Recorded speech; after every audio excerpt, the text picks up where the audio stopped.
ಸುಗಮ ಸಂಗೀತದ ಭಾವಗೀತೆಗಳ ಸರಣಿಯ ಮೊದಲನೇ ಕಂತಿನ ಕಾರ್ಯಕ್ರಮದ 3ನೇ ದಿವಸಕ್ಕೆ ಬಂದಿದ್ದೀವಿ. ಇಂದಿನಂತೆ ಡಿ ವಿ ಜಿಯವರ ಪ್ರಸಿದ್ಧವಾದ ಒಂದು ಹಾಡಿನಿಂದ ಆರಂಭ ಮಾಡ್ತಾ ಇದ್ದೀವಿ. ಡಿ ವಿ ಜಿಯವರ ನಿವೇದನ ಕವನ ಸಂಕಲನದ ಈ ಪದ್ಯ ತುಂಬ ಲೋಕಪ್ರಸಿದ್ಧವಾದದ್ದು. ವನಸುಮ ಅದನ್ನು ಒಂದು ಕಾಲದಲ್ಲಿ ಎಲ್ಲೆಲ್ಲಿಯೂ ಪ್ರಾರ್ಥನಾ ಗೀತವಾಗಿ, ಆಶಯ ಗೀತವಾಗಿ ಹಾಡ್ತಾ ಇದ್ದರು. ಅದರೊಳಗೂ ವಿಶೇಷತಃ ಅನೇಕ ಪ್ರಶಂಸನೀಯ ಕಾರ್ಯಗಳನ್ನು ಮಾಡಿದ ಸೆಂಟ್ರಲ್ ಕಾಲೇಜಿನ ಕರ್ನಾಟಕ ಸಂಘದ ಎಲ್ಲ ಚಟುವಟಿಕೆಗಳಿಗೆ ಇದು ಪ್ರಾರ್ಥನಾ ಗೀತವಾಗಿತ್ತು. ವನಸುಮದೊಲೆನ್ನ ಜೀವನವು ವಿಕಸಿಸುವಂತೆ ಮನವನ್ನು ಅನುಗೊಳಿಸು ಗುರುವೇ ಹೇ ದೇವ. ಡಿ ವಿ ಜಿಯವರ ಬದುಕಿನ ಆದರ್ಶವನ್ನೇ ಹೇಳುವಂಥದ್ದು. ಇದನ್ನು ಹಾಡುವವರು 90 ಜನ ವನಸುಮದೊಳೆನ್ನ ಅಂತ ಲಕಾರವನ್ನು ಹೇಳ್ತಾರೆ. ಹೂವಿನೊಳಗೆ ಅಲ್ಲ, ಹೂವಿನಂತೆ ವನಸುಮದ ಒಲು, ವನಸುಮದೊಲೆನ್ನ ಜೀವನವ ವಿಕಸಿಸುವಂತೆ ಅಂತ, ಕಾಡು ಹೂವಿನ ಹಾಗೆ ನನ್ನ ಬದುಕು ಅರಳುವ ಹಾಗೆ ಮಾಡು ಅಂತ ಕೇಳ್ತಾರೆ. ಇದನ್ನು ಅಠಾಣ ರಾಗದಲ್ಲಿ ಹಾಡುವುದು ಬಹಳ ಪ್ರಸಿದ್ಧ. ಇವತ್ತು ನಮ್ಮ ಕೆದಿಲಾಯರು ಹಂಸಾನಂದಿಯಲ್ಲಿ ಹಾಡ್ತಾ ಇದ್ದಾರೆ. ಒಂದು ರೀತಿ ಯುಕ್ತವ ಅಂತ ಅನಿಸುತ್ತೆ. ಕಾರಣ ಇಷ್ಟೇ, ಅಲ್ಲಿ ಪ್ರಾರ್ಥನೆ ಇರುವುದು. ಅಠಾಣ ರಾಗದಲ್ಲಿ ಹಾಡಿದಾಗ ಕೆಚ್ಚಿಂದ ದೇವರೇ ನೀನು ನನಗೆ ವನಸುಮದಂತೆ ಅರಳತಕ್ಕಂಥ ರೀತಿಯಲ್ಲಿ ಬದುಕನ್ನು ಅನುಗ್ರಹ ಮಾಡೋ ಅಂತ ದಬಾಯಿಸಿದಂತೆ. ಈ ಮಾತನ್ನು ನನಗೆ ನನ್ನ ವಿದ್ವನ್ ಮಿತ್ರ ಸುಧೀರ್ ಕೃಷ್ಣಸ್ವಾಮಿ ಒಮ್ಮೆ ಕೇಳಿದ್ದ. ನೀನು ತಲೆ ತೂಗಿ ಮೆಚ್ಕೋತೀಯಪ್ಪ, ಅಠಾಣ ರಾಗಕ್ಕೆ ಆ ರಾಗದ ಭಾವ ಇಲ್ಲಿ ಸರಿಯಾಗಿರೋದನ್ನು ಗಮನಿಸಿದ್ದೀಯಾ ಅಂತ ಒಮ್ಮೆ ಕೇಳಿದ್ದ. ಏನಾಗಿದೆ ಅಂತಂದೆ. ಅದು ಪ್ರಾರ್ಥನೆ, ಆದರೆ ಇಲ್ಲಿ ಪ್ರಾರ್ಥನೆ ಇಲ್ಲದೆ ದಬಾವಣೆ ಇದೆಯಲ್ಲ ಅಂತ ಹೇಳಿಬಿಟ್ಟು. ಡಿ ವಿ ಜಿಯವರು ಅದಕ್ಕೆ ಅದೇ ಹೆಸರೇ ಇಟ್ಟಿದ್ದಾರೆ, ರಾಗದ ಆ ಹೆಸರನ್ನೇ ಹಾಕಿದ್ದಾರೆ ಅಠಾಣ ಅಂತ. ಹಾಗೆ ಹಾಡ್ತಾ ಇದ್ದಿದ್ದು ನಮ್ಮ ಪ್ರಸಿದ್ಧ ಸುಗಮ ಸಂಗೀತ ಗಾಯಕರಾದಂತಹ ಎಚ್ ಆರ್ ಲೀಲಾವತಿಯವರ ತಂದೆ ರಾಮಣ್ಣನವರು. ಅಠಾಣ ರಾಮಣ್ಣ ಅಂತಲೇ ಅವ್ರಿಗೆ ಹೆಸರಿತ್ತು. ಈ ಹಾಡು ಹಾಡಿ ಅವರು ಅಠಾಣ ರಾಮಣ್ಣ ಅಂತ ಹೆಸರಾಗಿದ್ದರು. ಅವರು ಸೆಂಟ್ರಲ್ ಕಾಲೇಜಿನ ಆ ಒಂದು ವೇದಿಕೆ ಮೇಲೆ ಅನೇಕ ಬಾರಿ ಹಾಡ್ತಾ ಇದ್ರಂತೆ. ಕಾನನದಿ ಮಲ್ಲಿಗೆಯು ಮೌನದಿಂ ಬಿರಿದು ನಿಜ ಸೌರಭವ ಸೂಸಿ ನಲವಿಂ. ಒಂದೊಂದು ಶಬ್ದವೂ ಚೆನ್ನಾಗಿದೆ. ಕಾಡಿನಲ್ಲಿ ಮಲ್ಲಿಗೆ ಮೌನದಿಂದ ಬಿರಿಯುತ್ತದೆ. ಮಲ್ಲಿಗೆ ತುಂಬ ದೊಡ್ಡ ಹೂವಲ್ಲ, ಬಹಳ ಬಣ್ಣದ ಬೆಡಗಿನ ಹೂವಲ್ಲ. ಹಾಗೆ ಕಂಡ್ರೆ ಉತ್ಕೃಷ್ಟ ಪರಿಮಳ ಇರೋ ಯಾವ ಹೂವಿಗೂ ಅಂತಹ ಹೊಗಳಿಸಿಕೊಳ್ಳುವಂತಹ ಆಕಾರವಾಗಲಿ ಬಣ್ಣವಾಗಲಿ ಇಲ್ಲ. ಒಂದು ವಿನಾಯಿತಿ ಅಂದರೆ ಪ್ರಾಯಶಃ ಕೆಂಡ ಸಂಪಿಗೆ ಅಂತ ಅನ್ಬಹುದೇನೋ. ಅಂಥ ದೊಡ್ಡ ಬಣ್ಣ ಇಲ್ಲದೆ ಇರತಕ್ಕಂಥ ಬಿಳಿ ಹೂಗಳೇ ಮಿಕ್ಕವೆಲ್ಲ. ಅದರಿಂದಲೇ ಸಂಸ್ಕೃತದ ಕವಿ ಸಮಯದಲ್ಲಿ ಹೂವು ಅಂದರೆ ಬೆಳ್ಳಗಿರುತ್ತೆ ಅಂತ ಒಂದು ಜನರಲ್ ರೂಲ್ ಆಗಿ ಮಾಡಿಕೊಂಡ್ರು ಅಂತ ಅನಿಸುತ್ತೆ. ಅದು ನಿಜ ಸೌರಭ, ತನ್ನ ಸೌರಭವನ್ನು ಸೂಸಿದ್ದು, ಬೇರೆಯ ಎರವಲನ್ನಲ್ಲ. ನಲವಿಂದ ತಾನು ಎಲೆಯ ಪಿಂತಿರ್ದು, ಅಂದರೆ ಎಲೆಯ ಹಿಂದೆ ಇದ್ದಿದ್ದು ಸಂತೋಷ. ತಾನು ಸಂತೋಷವಾಗಿ ಎಲೆಮರೆ ಇದೆ, ಬಲವಂತವಾಗಿ ತಳ್ಳಲ್ಪಟ್ಟಿಲ್ಲ. ಅದು ಸ್ವೇಚ್ಛೆಯಿಂದ ತನ್ನ ಒಂದು ಅಪ್ರಸಿದ್ಧಿಯನ್ನು ಆಯ್ದುಕೊಂಡಿದೆ. It is not famous by choice, not by compulsion. ಹಾಗಿರುವಂಥದ್ದು ದೀನತೆಯನ್ನು ಲೋಕಕ್ಕೆ ತೋರಿಸ್ತಾ ಇದೆ. ಆದರೆ ಅದು ಅಧೀನವಾಗಿ ಇದೆ. ಅಭಿಮಾನವನ್ನು, ಅಹಂಕಾರವನ್ನು ತೊರೆದು ಕೃತಕೃತ್ಯತೆಯನ್ನು ಪಡೆಯುವಂಥದ್ದು. ಅಂದರೆ ಆ ಪರಿಮಳ ಜಗತ್ತಿಗೆ ಹರಡುವಂಥದ್ದಷ್ಟೇ. ಆ ಥರ ನನ್ನನ್ನು ಮಾಡು, ಉಪಕಾರಿ ನಾನು, ಎನ್ನುಪಕೃತಿಯು ಜಗಕ್ಕೆ. ನಾನು ಲೋಕೋಪಕಾರಕ್ಕೆ ಬಂದವನು ಅನ್ನುವುದು ಉದ್ದೇಶವಾಗಬಾರ್ದು. ಉದ್ಧರಿಪೆ ಜಗನೆನ್ನೆನ್ನುವ ಸಖನೆ ನಿನ್ನುದ್ಧಾರವೆಷ್ಟಾಯಿತು ಮಂಕುತಿಮ್ಮ ಅಂತಾರಲ್ಲ. ವಿಪುಲಾಶ್ರಯವನೀವ ಸುಫಲ ಸುಮಭರಿತ ಪಾದಪದಂತೆ. ಅಂದರೆ ದೊಡ್ಡ ರೀತಿಯಲ್ಲಿ ಆಶ್ರಯ ಕೊಡುವಂಥದ್ದು ಒಂದು ಮರ. ಎಲೆಯಿಂದ ಎಷ್ಟೋ ಪ್ರಾಣಿಗಳಿಗೆ ಆಹಾರ ರೂಪವಾಗಿ ಆಶ್ರಯ ಕೊಡುತ್ತದೆ. ರೆಂಬೆ ಕೊಂಬೆಗಳ ನಡುವಣ ಪೊಟ್ರೆಗಳ ಮೂಲಕವಾಗಿ ಪಕ್ಷಿಗಳಿಗೆ ಆಶ್ರಯ ಕೊಡುತ್ತದೆ. ಅಲ್ಲಿಯ ಹೊದರುಗಳಲ್ಲಿ ಹಾವು, ಹಲ್ಲಿ, ಹರಣಿಗಳು ಮೊದಲುಗೊಂಡು ಸೇರಿಕೊಂಡಿರ್ತವೆ. ಆ ಕ್ರಿಮಿಕೀಟಗಳಿಗೆ ಆಶ್ರಯ ಕೊಟ್ಟಿರುತ್ತದೆ. ಬುಡದಲ್ಲಿ ತನ್ನೆರಳಿನಲ್ಲಿ ಎಷ್ಟೋ ಜನಕ್ಕೆ ಆಶ್ರಯವನ್ನು ಕೊಡುತ್ತದೆ. ದನಕರುಗಳಿಗೆ ಆಶ್ರಯ ಕೊಡುತ್ತದೆ. ಮತ್ತು ಅದನ್ನು ಕಡಿದರೆ ಬರುವಂತಹ ಮರಮಟ್ಟುಗಳಿಂದ ಲೋಕಕ್ಕೆ ತುಂಬ ಉಪಕಾರ ಮಾಡುವಂಥದ್ದಾಗುತ್ತದೆ. ಮತ್ತು ಅದರ ಎಲೆ ಕೊಳತಾಗ ಬರುವ ಗೊಬ್ಬರದಿಂದ ಬೇರೆ ಗಿಡಮರಗಳಿಗೆ ಅದು ಆಶ್ರಯವನ್ನು ಕೊಡುವಂಥದ್ದು. ಆಮ್ಲಜನಕದ ವಿತರಣದ ಮೂಲಕವಾಗಿ ಇಡೀ ಸೃಷ್ಟಿಗೆ ಆಶ್ರಯ ಕೊಡುವಂಥದ್ದು. ಹೀಗೆ ಸುಫಲ ಸುಮ, ಒಳ್ಳೆಯ ಹಣ್ಣು. ಎಷ್ಟೋ ಮರಗಳ ಹಣ್ಣು ತಿನ್ನುವಂತೆ ಇರೋದಿಲ್ಲ, ಎಷ್ಟೋ ಮರಗಳ ಹಣ್ಣು ಮೂಸುವಂತೆ ಇರೋಲ್ಲ. ಹಾಗಲ್ಲದೆ ಸುಫಲ ಸುಮಭರಿತ ಪಾದಪದಂತೆ ನೈಜವಾದ ಒಳ್ಪಿನಿಂದ, ಪ್ರಾಮಾಣಿಕವಾದ ಯೋಗ್ಯತೆಯಿಂದ ಬಾಳುವಂತೆ ನನ್ನನ್ನು ಮಾಡು ಅಂತ ಕೇಳುವ ಈ ಹಾಡಿನಿಂದ ಇಂದಿನ ಕಾರ್ಯಕ್ರಮ ಆರಂಭ.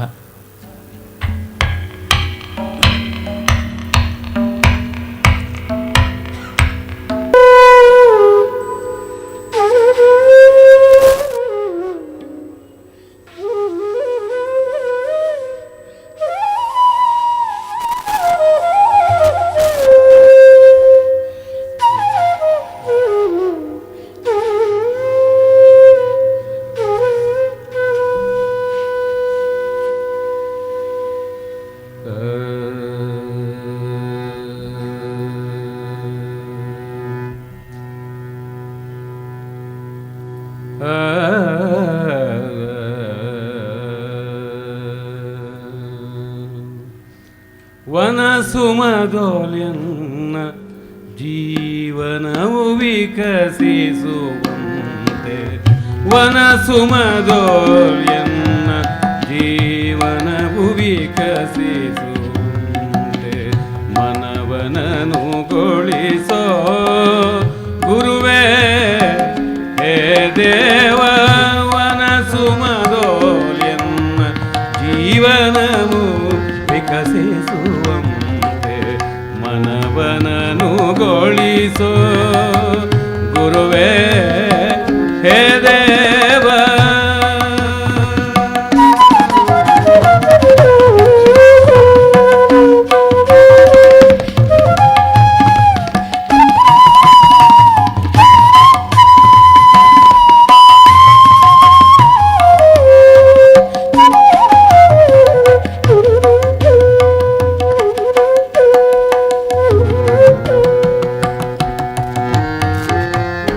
ಕಾನನದೆ ಮಲ್ಲಿಗೆಯು ಮೌನದಿಂದಿರಿದು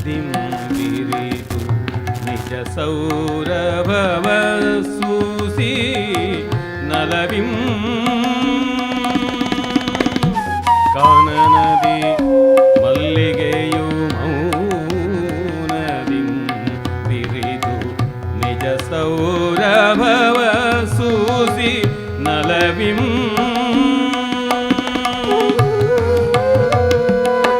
ತಾನೆಲೆಯ ಪಿಂತೀರ್ತು ದೀನತೆಯ ತೋರಿ ತಾನೆಲೆಯ ಪಿಂತೀರ್ತು ದೀನತೆಯ ತೋರಿ ಅಭಿಮಾನವ ತೊರೆದು ಕೃತಕೃತ್ಯತೆಯ ಪಡೆವಂತೆ ತಾನೆಲೆಯ ಪಿಂತೀರ್ತು ದೀನತೆಯ ತೋರಿ ಅಭಿಮಾನವನು ತೊರೆದು ಕೃತಕೃತ್ಯತೆಯ ಪಡೆವಂತೆ ವನ ಸುಮದೋಲ್ಯನ್ನ ಜೀವನವು ವಿಕಸಿಸುವಂತೆ ಮನವನನು ಗೊಳಿಸೋ ಗುರುವೇ ಹೇ ದೇವ.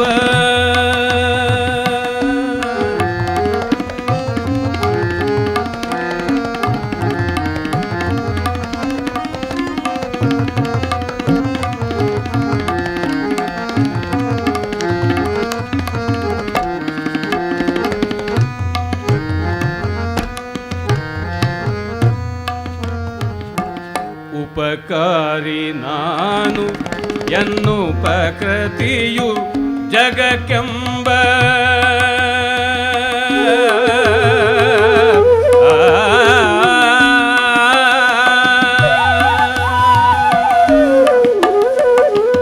ಉಪಕಾರಿ ನಾನು ಎನ್ನು ಪ್ರಕೃತಿಯು ಜಗಕ್ಕೆಂಬ ವಿಪರೀತ ಮಾತಿಯ ಉಳಿದು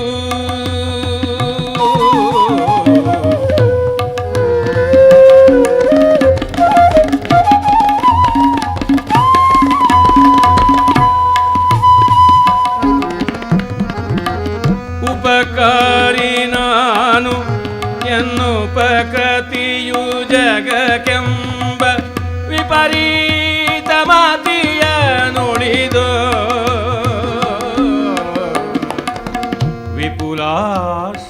ವಿಪುಲಾಶ್ರಯವನೀವ ಸುಫಲ ಸುಮಭರಿತ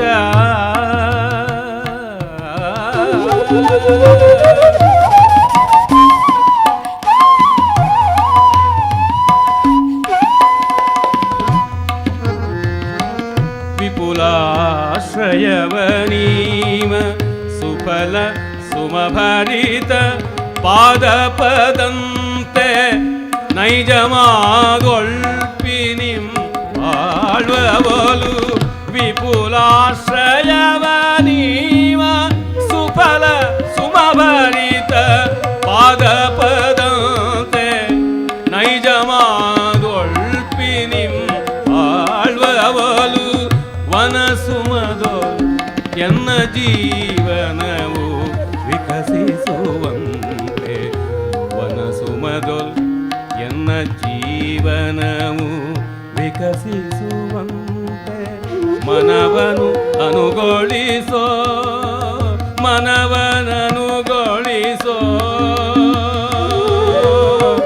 ಗುರುವೇ ಹೇ ದೇವ.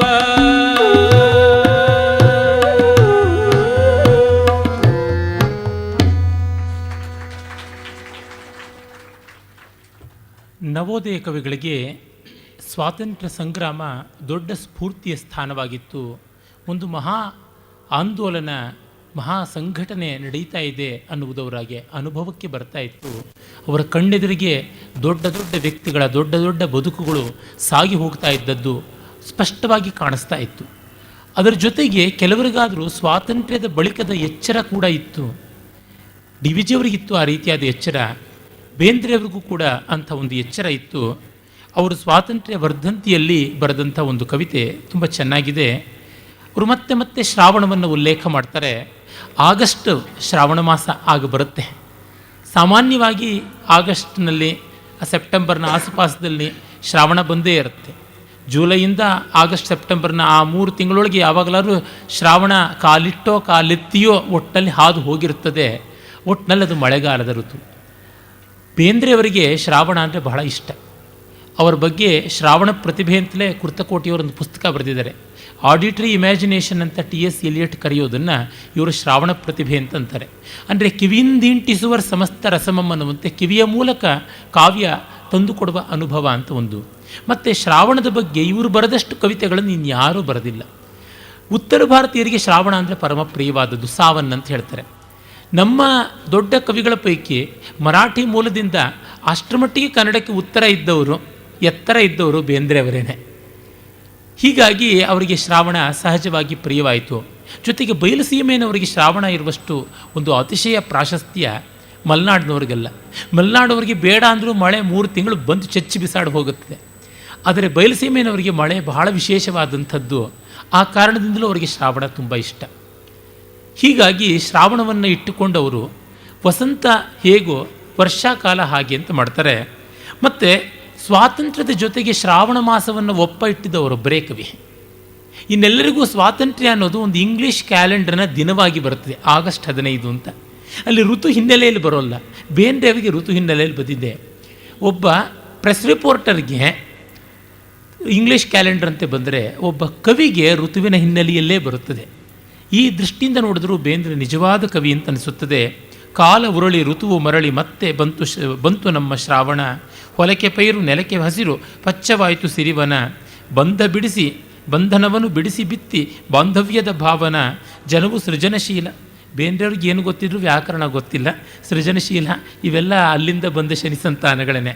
ಅದೇ ಡಿ ವಿ ಜಿಯವರಲ್ಲಿ, ಬಿ ಎಂ ಶ್ರೀಯವರಲ್ಲಿ, ಗೋವಿಂದ ಪೈಗಳಲ್ಲಿ, ಮತ್ತು ತಿರ್ಗ ತೀನಂ ಶ್ರೀಕಂಠಯ್ಯನವರಲ್ಲಿ, ಹಾಗೆ ನಮ್ಮ ಸೇಡಿಯಾಪು ಕೃಷ್ಣ ಭಟ್ಟರಲ್ಲಿ ಒಂದು ಈ ಥರದ ಅಪಶಬ್ದಗಳು ಬರೋಲ್ಲ. ಪ್ರತಿಭಾಶಾಲಿಗಳಾದ ಕವಿಗಳಲ್ಲಿ ಆ ಶಬ್ದಶುದ್ಧಿ ಇಲ್ಲದೆ ಇದ್ದರೆ ಕ್ಷಮ್ಯ ಅಂತೀವಿ. ಆದರೆ ಅದು ಇಟ್ಕೊಂಡಿದ್ರೆ ತುಂಬ ಚೆನ್ನಾಗಿರ್ತಿತ್ತೇನೋ ಅಂತ ಅನಿಸುತ್ತೆ. ಇರಲಿ, ಕನ್ನಡಕ್ಕೆ ಹೆಚ್ಚಿನ ಅಪಶಬ್ದಗಳು ಬಂದಿದ್ದೇ ಉತ್ತರ ಕರ್ನಾಟಕದ ಕವಿಗಳ ಕೊಡುಗೆಯಿಂದ. ದಕ್ಷಿಣ ಕನ್ನಡದವರು ಶುದ್ಧ ಮಾಡೋದಕ್ಕೆ ಉತ್ತರ ಕನ್ನಡ ಅಲ್ಲ, ಉತ್ತರ ಕರ್ನಾಟಕದ ಕವಿಗಳು ಅಪಶಬ್ದಗಳನ್ನು ತಂದು ತುಂಬೋದಕ್ಕೆ ಆಗ್ತಾಯಿತ್ತು. ಆ ಉತ್ತರ ಕರ್ನಾಟಕದವ್ರ ಪ್ರಭಾವ ಜಾಸ್ತಿಯಾಗಿ ಹಳೆ ಮೈಸೂರಿನವರು ಸ್ವಲ್ಪ ಹದಗೆಟ್ಟರು. ಇರಲಿ, ಒಟ್ಟಿನಲ್ಲಿ ಭಾಷಾಶುದ್ಧಿ ಕವಿಯ ಒಂದು ಜವಾಬ್ದಾರಿಯೂ ಹೌದು ಅನ್ನೋದನ್ನು ಮರೆಯಬಾರದು ಅಂತ ಹೇಳೋದು. ಆದರೆ ಈ ಪದ ಎಂಥದ್ದು ಚಂದಮಿದಾವುದೆಂದೊಡೆ ಇರಿವರ್ ಪದಬಂಧವಿದೆಂತೊಡೆ ಹುಟ್ಟುದಂ ಕಳೆದು ಪಕ್ಕುಡಿವರ್ ಅಂತ ಹಿಂದೆನೇ ಹೇಳಿಬಿಟ್ಟ ನಮ್ಮ ಸೂಕ್ತಿ ಸುಧಾರಣವಾದ ಮಲ್ಲಿಕಾರ್ಜುನ. ಇದರ ಛಂದಸ್ಸೇನಪ್ಪ ಅಂದರೆ ಚೂರಿ ಇಟ್ಕೊಂಡು ತಿವಿತಾರೆ. ಇದರ ವ್ಯಾಕರಣದ ಶಬ್ದ ರೀತಿ ಹೇಗೆ ಅಂದರೆ ಬಟ್ಟೆ ಬಿಚ್ಚಿ ಕೊಂದು ಬಿಡ್ತಾರೆ ಅಂತ. ಬಟ್ಟೆ ಬಿಚ್ಚಿ ಆಯುಧ ಪ್ರಯೋಗ ಮಾಡಿಕೊಳ್ತಾರೋ ಅವರ ನಿರ್ವಾಣ ದೀಕ್ಷೆಯಿಂದಲೇ ನೋಡುಗರನ್ನು ಕೊಂದು ಬಿಡ್ತಾರೋ ಗೊತ್ತಿಲ್ಲ. ಒಟ್ಟಿನಲ್ಲಿ ಈ ಮಟ್ಟಕ್ಕೆ ಆಗಿಬಿಟ್ಟಿದೆ. ತೊಂದರೆ ಇಲ್ಲ. ಆದರೆ ಅವರು ಸ್ವಾತಂತ್ರ್ಯಕ್ಕೆ ಅದನ್ನು ಒಪ್ಪ ಇಡ್ತಾರಲ್ಲ, ಅದು ಬಹಳ ವಿಶೇಷ. ಹೋರಾಟವು ಇನ್ನೂ ಇದೆ ಸಾಧನ, ಮುಕ್ತರಾದ ಪ್ರಜೆಗಳಿಗೂ ಧರ್ಮದ ಆರಾಧನ. ಧರ್ಮದ ಬಗ್ಗೆ ಎಚ್ಚರ ಬೇಕು, ಧರ್ಮವನ್ನು ಅನುಸರಿಸಬೇಕು ಅಂತಾರೆ. ಆದರೆ ಮತದ ಬಗ್ಗೆ ನಮಗೆ ಹುಚ್ಚು ಬೇಡ ಅಂತಲೂ ಅವರು ಹೇಳ್ತಾರೆ. ಸ್ವೈರತೆಗೂ ಸ್ವಾತಂತ್ರ್ಯಕ್ಕೂ ಇಹುದು ಅಜಗಜ ಅಂತಾರೆ. ಸ್ವಾತಂತ್ರ್ಯ ಸ್ವೈರತೆಗಳು ಎರಡೂ ತುಂಬ ತುಂಬ ದೂರ ಇರುವಂಥದ್ದು. ಸ್ವತಂತ್ರ ಅನ್ನುವಲ್ಲಿ ಒಂದು ಬಾಧ್ಯತೆ ಉಂಟು, ಸ್ವೈರಾಚಾರಕ್ಕೆ ಬಾಧ್ಯತೆ ಇಲ್ಲ. ಶಬ್ದಗಳು ಒಂದೇ, ಆದರೆ ಅರ್ಥ ಮಾತ್ರ ತುಂಬ ತುಂಬ ಬೇರೆಯಾದಂಥದ್ದು. ಬೆಂಕಿ ಅನ್ನೋದಕ್ಕೂ ಅಗ್ನಿ ಅನ್ನೋದಕ್ಕೂ ಅಂತರ ಬೇಕಾದಷ್ಟಿದೆ. ಬೆಂಕಿಗೆ ಹಾಕಿದ್ರು ತುಪ್ಪನ ಸುರಿದ್ರು ಅಂತ ಅನ್ನೋದಕ್ಕೂ, ಅಗ್ನಿಗೆ ಹವಿಸ್ಸನ್ನು ಹಾಕಿದ್ರು ಅನ್ನೋದಕ್ಕೂ ಎಷ್ಟೋ ವ್ಯತ್ಯಾಸ ಬರುತ್ತದೆ. ಇನ್ನೇನೂ ಇಲ್ಲ. ಅನ್ನದ ಮುದ್ದೆ ತಿಂದರು ಅನ್ನೋದಕ್ಕೂ, ಅನ್ನದ ತುತ್ತು ತಿಂದರು ಅನ್ನೋದಕ್ಕೂ, ಪಿಂಡ ತಿಂದರು ಅನ್ನೋದಕ್ಕೂ ಎಷ್ಟು ವ್ಯತ್ಯಾಸ ಇದೆ ನೋಡಿ. ಸಂಸ್ಕೃತದ ಅಗ್ನಿ ಅನ್ನೋ ಶಬ್ದಕ್ಕೆ ಬಂದ ಅರ್ಥ ಸ್ವಾರಸ್ಯ, ಅದೇ ಸಂಸ್ಕೃತದ ಪಿಂಡ ಅನ್ನೋ ಶಬ್ದಕ್ಕೆ ಕನ್ನಡ ಭಾಷೆಯಲ್ಲಿ ಬೇರೆ ಥರ ಅರ್ಥ ಬರುತ್ತದೆ.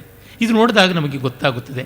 ಸಂಸ್ಕೃತದಲ್ಲಿ ಪಿಂಡ ಅಂದರೆ ಮುದ್ದೆ ಅಂತ ಅರ್ಥ, ಅಗ್ನಿ ಅಂದರೆ ಕನ್ನಡದಲ್ಲಿ ಬೆಂಕಿ ಅಂತಲೇ ಅರ್ಥ. ಆದರೆ ಒಂದೊಂದು ಭಾಷೆಯ ಶಬ್ದ ಆ ಪರಿವೇಶದಲ್ಲಿ ಒಂದು ವಿಶೇಷ ಸ್ವಾರಸ್ಯವನ್ನು ಕೊಡುತ್ತದೆ. ಅವರ ಬಾಧ್ಯತೆಯನ್ನು ಹೇಳ್ತಾರೆ. ಸುವ್ಯವಸ್ಥೆ, ಮಹಾತಂತ್ರ, ಬದ್ಧತೆ, ಬರಿಯಂತರ. ಪಡೆದರಾಯ್ತೆ, ಪಡೆಯಬೇಕು, ಪಡೆದವರಿಗೆ ಶಿಕ್ಷಣ. ಸ್ವಾತಂತ್ರ್ಯ ಪಡೆದ ಮೇಲೆ ಆಯಿತಾ, ಸ್ವಾತಂತ್ರ್ಯ ಬಂದವರಿಗೆ ಶಿಕ್ಷಣವೂ ಬರಬೇಕು. ಪಕ್ಷ ಪಕ್ಷ ಕಟ್ಟಿದರೂ ಬೇಕು ಶೀಲ ರಕ್ಷಣ. ತುಂಬ ಚೆನ್ನಾಗಿ ಮಾತಾಡ್ತಾರೆ. ಎಷ್ಟು ಪಕ್ಷ ಕಟ್ಟಿದ್ರೂ ಶೀಲದ ಶಿಕ್ಷಣ ಬೇಕು. ಹಕ್ಕಿಗೆ ಎಷ್ಟು ರೆಕ್ಕೆ ಪುಕ್ಕ ಪಕ್ಷ ಬಲಿತರೂ ಕೂಡ ಹಾರುವ ಕಲೆಯನ್ನು ಅದು ತಾಯಿಯಿಂದ ಕಲಿತ್ಕೊಳ್ಬೇಕು.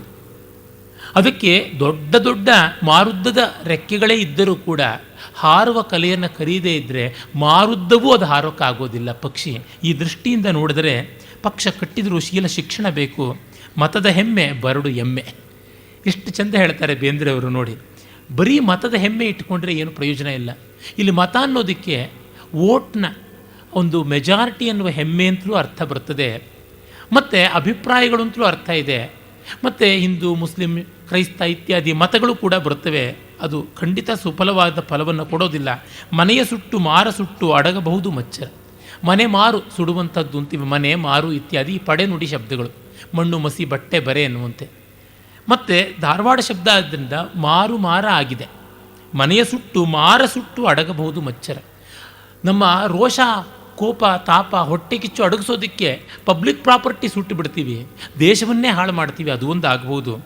ಜೊತೆಗೆ ಈ ಮನೆ ಅಂತಂದರೆ ಈ ದೇಹ ಸಂಘಾತವನ್ನು ಅದನ್ನು ಸುಡೋದು, ಮಾರ ಮನ್ಮಥನನ್ನು ಸುಡೋದು, ಬಯಕೆಯನ್ನು ಸುಟ್ಟು ಆಗ ನಮ್ಮ ಮತ್ಸರ ಅಡಗಲೂಬಹುದು ಅಂತ ಬೇಂದ್ರೆಯವರು ಶ್ಲೇಷಗಳನ್ನು ಮಾಡೋದಕ್ಕೆ ಹೆಸರಾಂತವರು, ಅದ್ವಿತೀಯರಾದವರು, ಶ್ಲೇಷ ಸಾರ್ವಭೌಮ ಅಂತ ಅನ್ನಬೇಕು ಅವರನ್ನು, ಕನ್ನಡದ ಸುಬಂಧು. ಹಾಗಿರುವಂಥವರು ಆ ಎಲ್ಲ ಅರ್ಥಗಳನ್ನು ಇಟ್ಕೊಂಡು ಹೇಳ್ತಾರೆ. ಭಾರತೀಯ ಸ್ವಾತಂತ್ರ್ಯವು ಉದ್ಭವಿಸಿದ ಈ ದಿನ ವರುಷ ವರ್ಷ ಮರಳಿದರೂ ನಿತ್ಯ ನೂತನ. ಈಶಭಕ್ತಿ ದೇಶಭಕ್ತಿ ಸಾಮರಸ್ಯ ಕ್ಷೇತ್ರದಿ ಕಂಡೆವಣ್ಣ ಬೇರೆ ಕನಸು ನಮ್ಮ ಹೃದಯ ನೇತ್ರದಿ. ನಾವು ಇಲ್ಲಿ ಕಂಡಿದ್ದೀವಿ ದೇಶಭಕ್ತಿ, ಈಶಭಕ್ತಿಯ ಸ್ವಾರಸ್ಯ, ಸಾಮರಸ್ಯವನ್ನು. ದೈವಭಕ್ತಿಯನ್ನೇ ದೇಶಭಕ್ತಿಯಾಗಿ ರೂಪ ಮಾಡಿಕೊಂಡಿವಿ. ಹಾಗಿಲ್ಲದೇ ಇದ್ದರೆ ದೇಶ ಉದ್ಧಾರ ಆಗೋಲ್ಲ. ಆದರೆ ನಮ್ಮಲ್ಲಿ ಬೇರೆಯ ಕನಸು ಇದೆ. ಕನಸು ಅನ್ನುವ ಶಬ್ದಕ್ಕೆ ದರ್ಶನ ಅನ್ನುವ ಅರ್ಥ. ಕನಸು ಸ್ವಪ್ನ, ಕನಸು ದರ್ಶನ, ಎ ವಿಷನ್ ಅಂತ.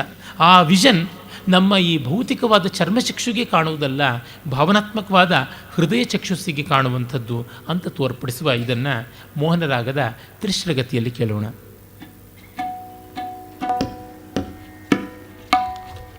ನೆಲಕ್ಕೆ ಬಸಿರು ಪಚ್ಚವಾಯಿತು ಸಿರಿವನ, ಬಂಧನವನು ಬಿಡಿಸಿ ಬಿತ್ತಿ ಬಾಂಧವ್ಯದ ಭಾವನ. ಜನ ಜನಮೂ ಸೃಜನಶೀಲ ಸ್ವಾತಂತ್ರ್ಯದ ಜೀವನ, ಸ್ವಾತಂತ್ರ್ಯದ ಜೀವನ. ಇನ್ನು ಇದೆ ಸಾಧನ ಧರ್ಮದ ಆರಾಧನಾ, ಬೇಕು ಶೀಲ ರಕ್ಷಣಾ.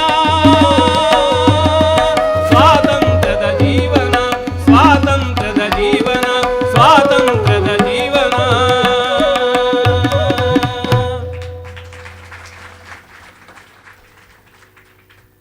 ಸ್ವಾತಂತ್ರ್ಯ ಒಂದು ಸಮುದಾಯದ್ದು, ಒಂದು ದೇಶದ್ದು.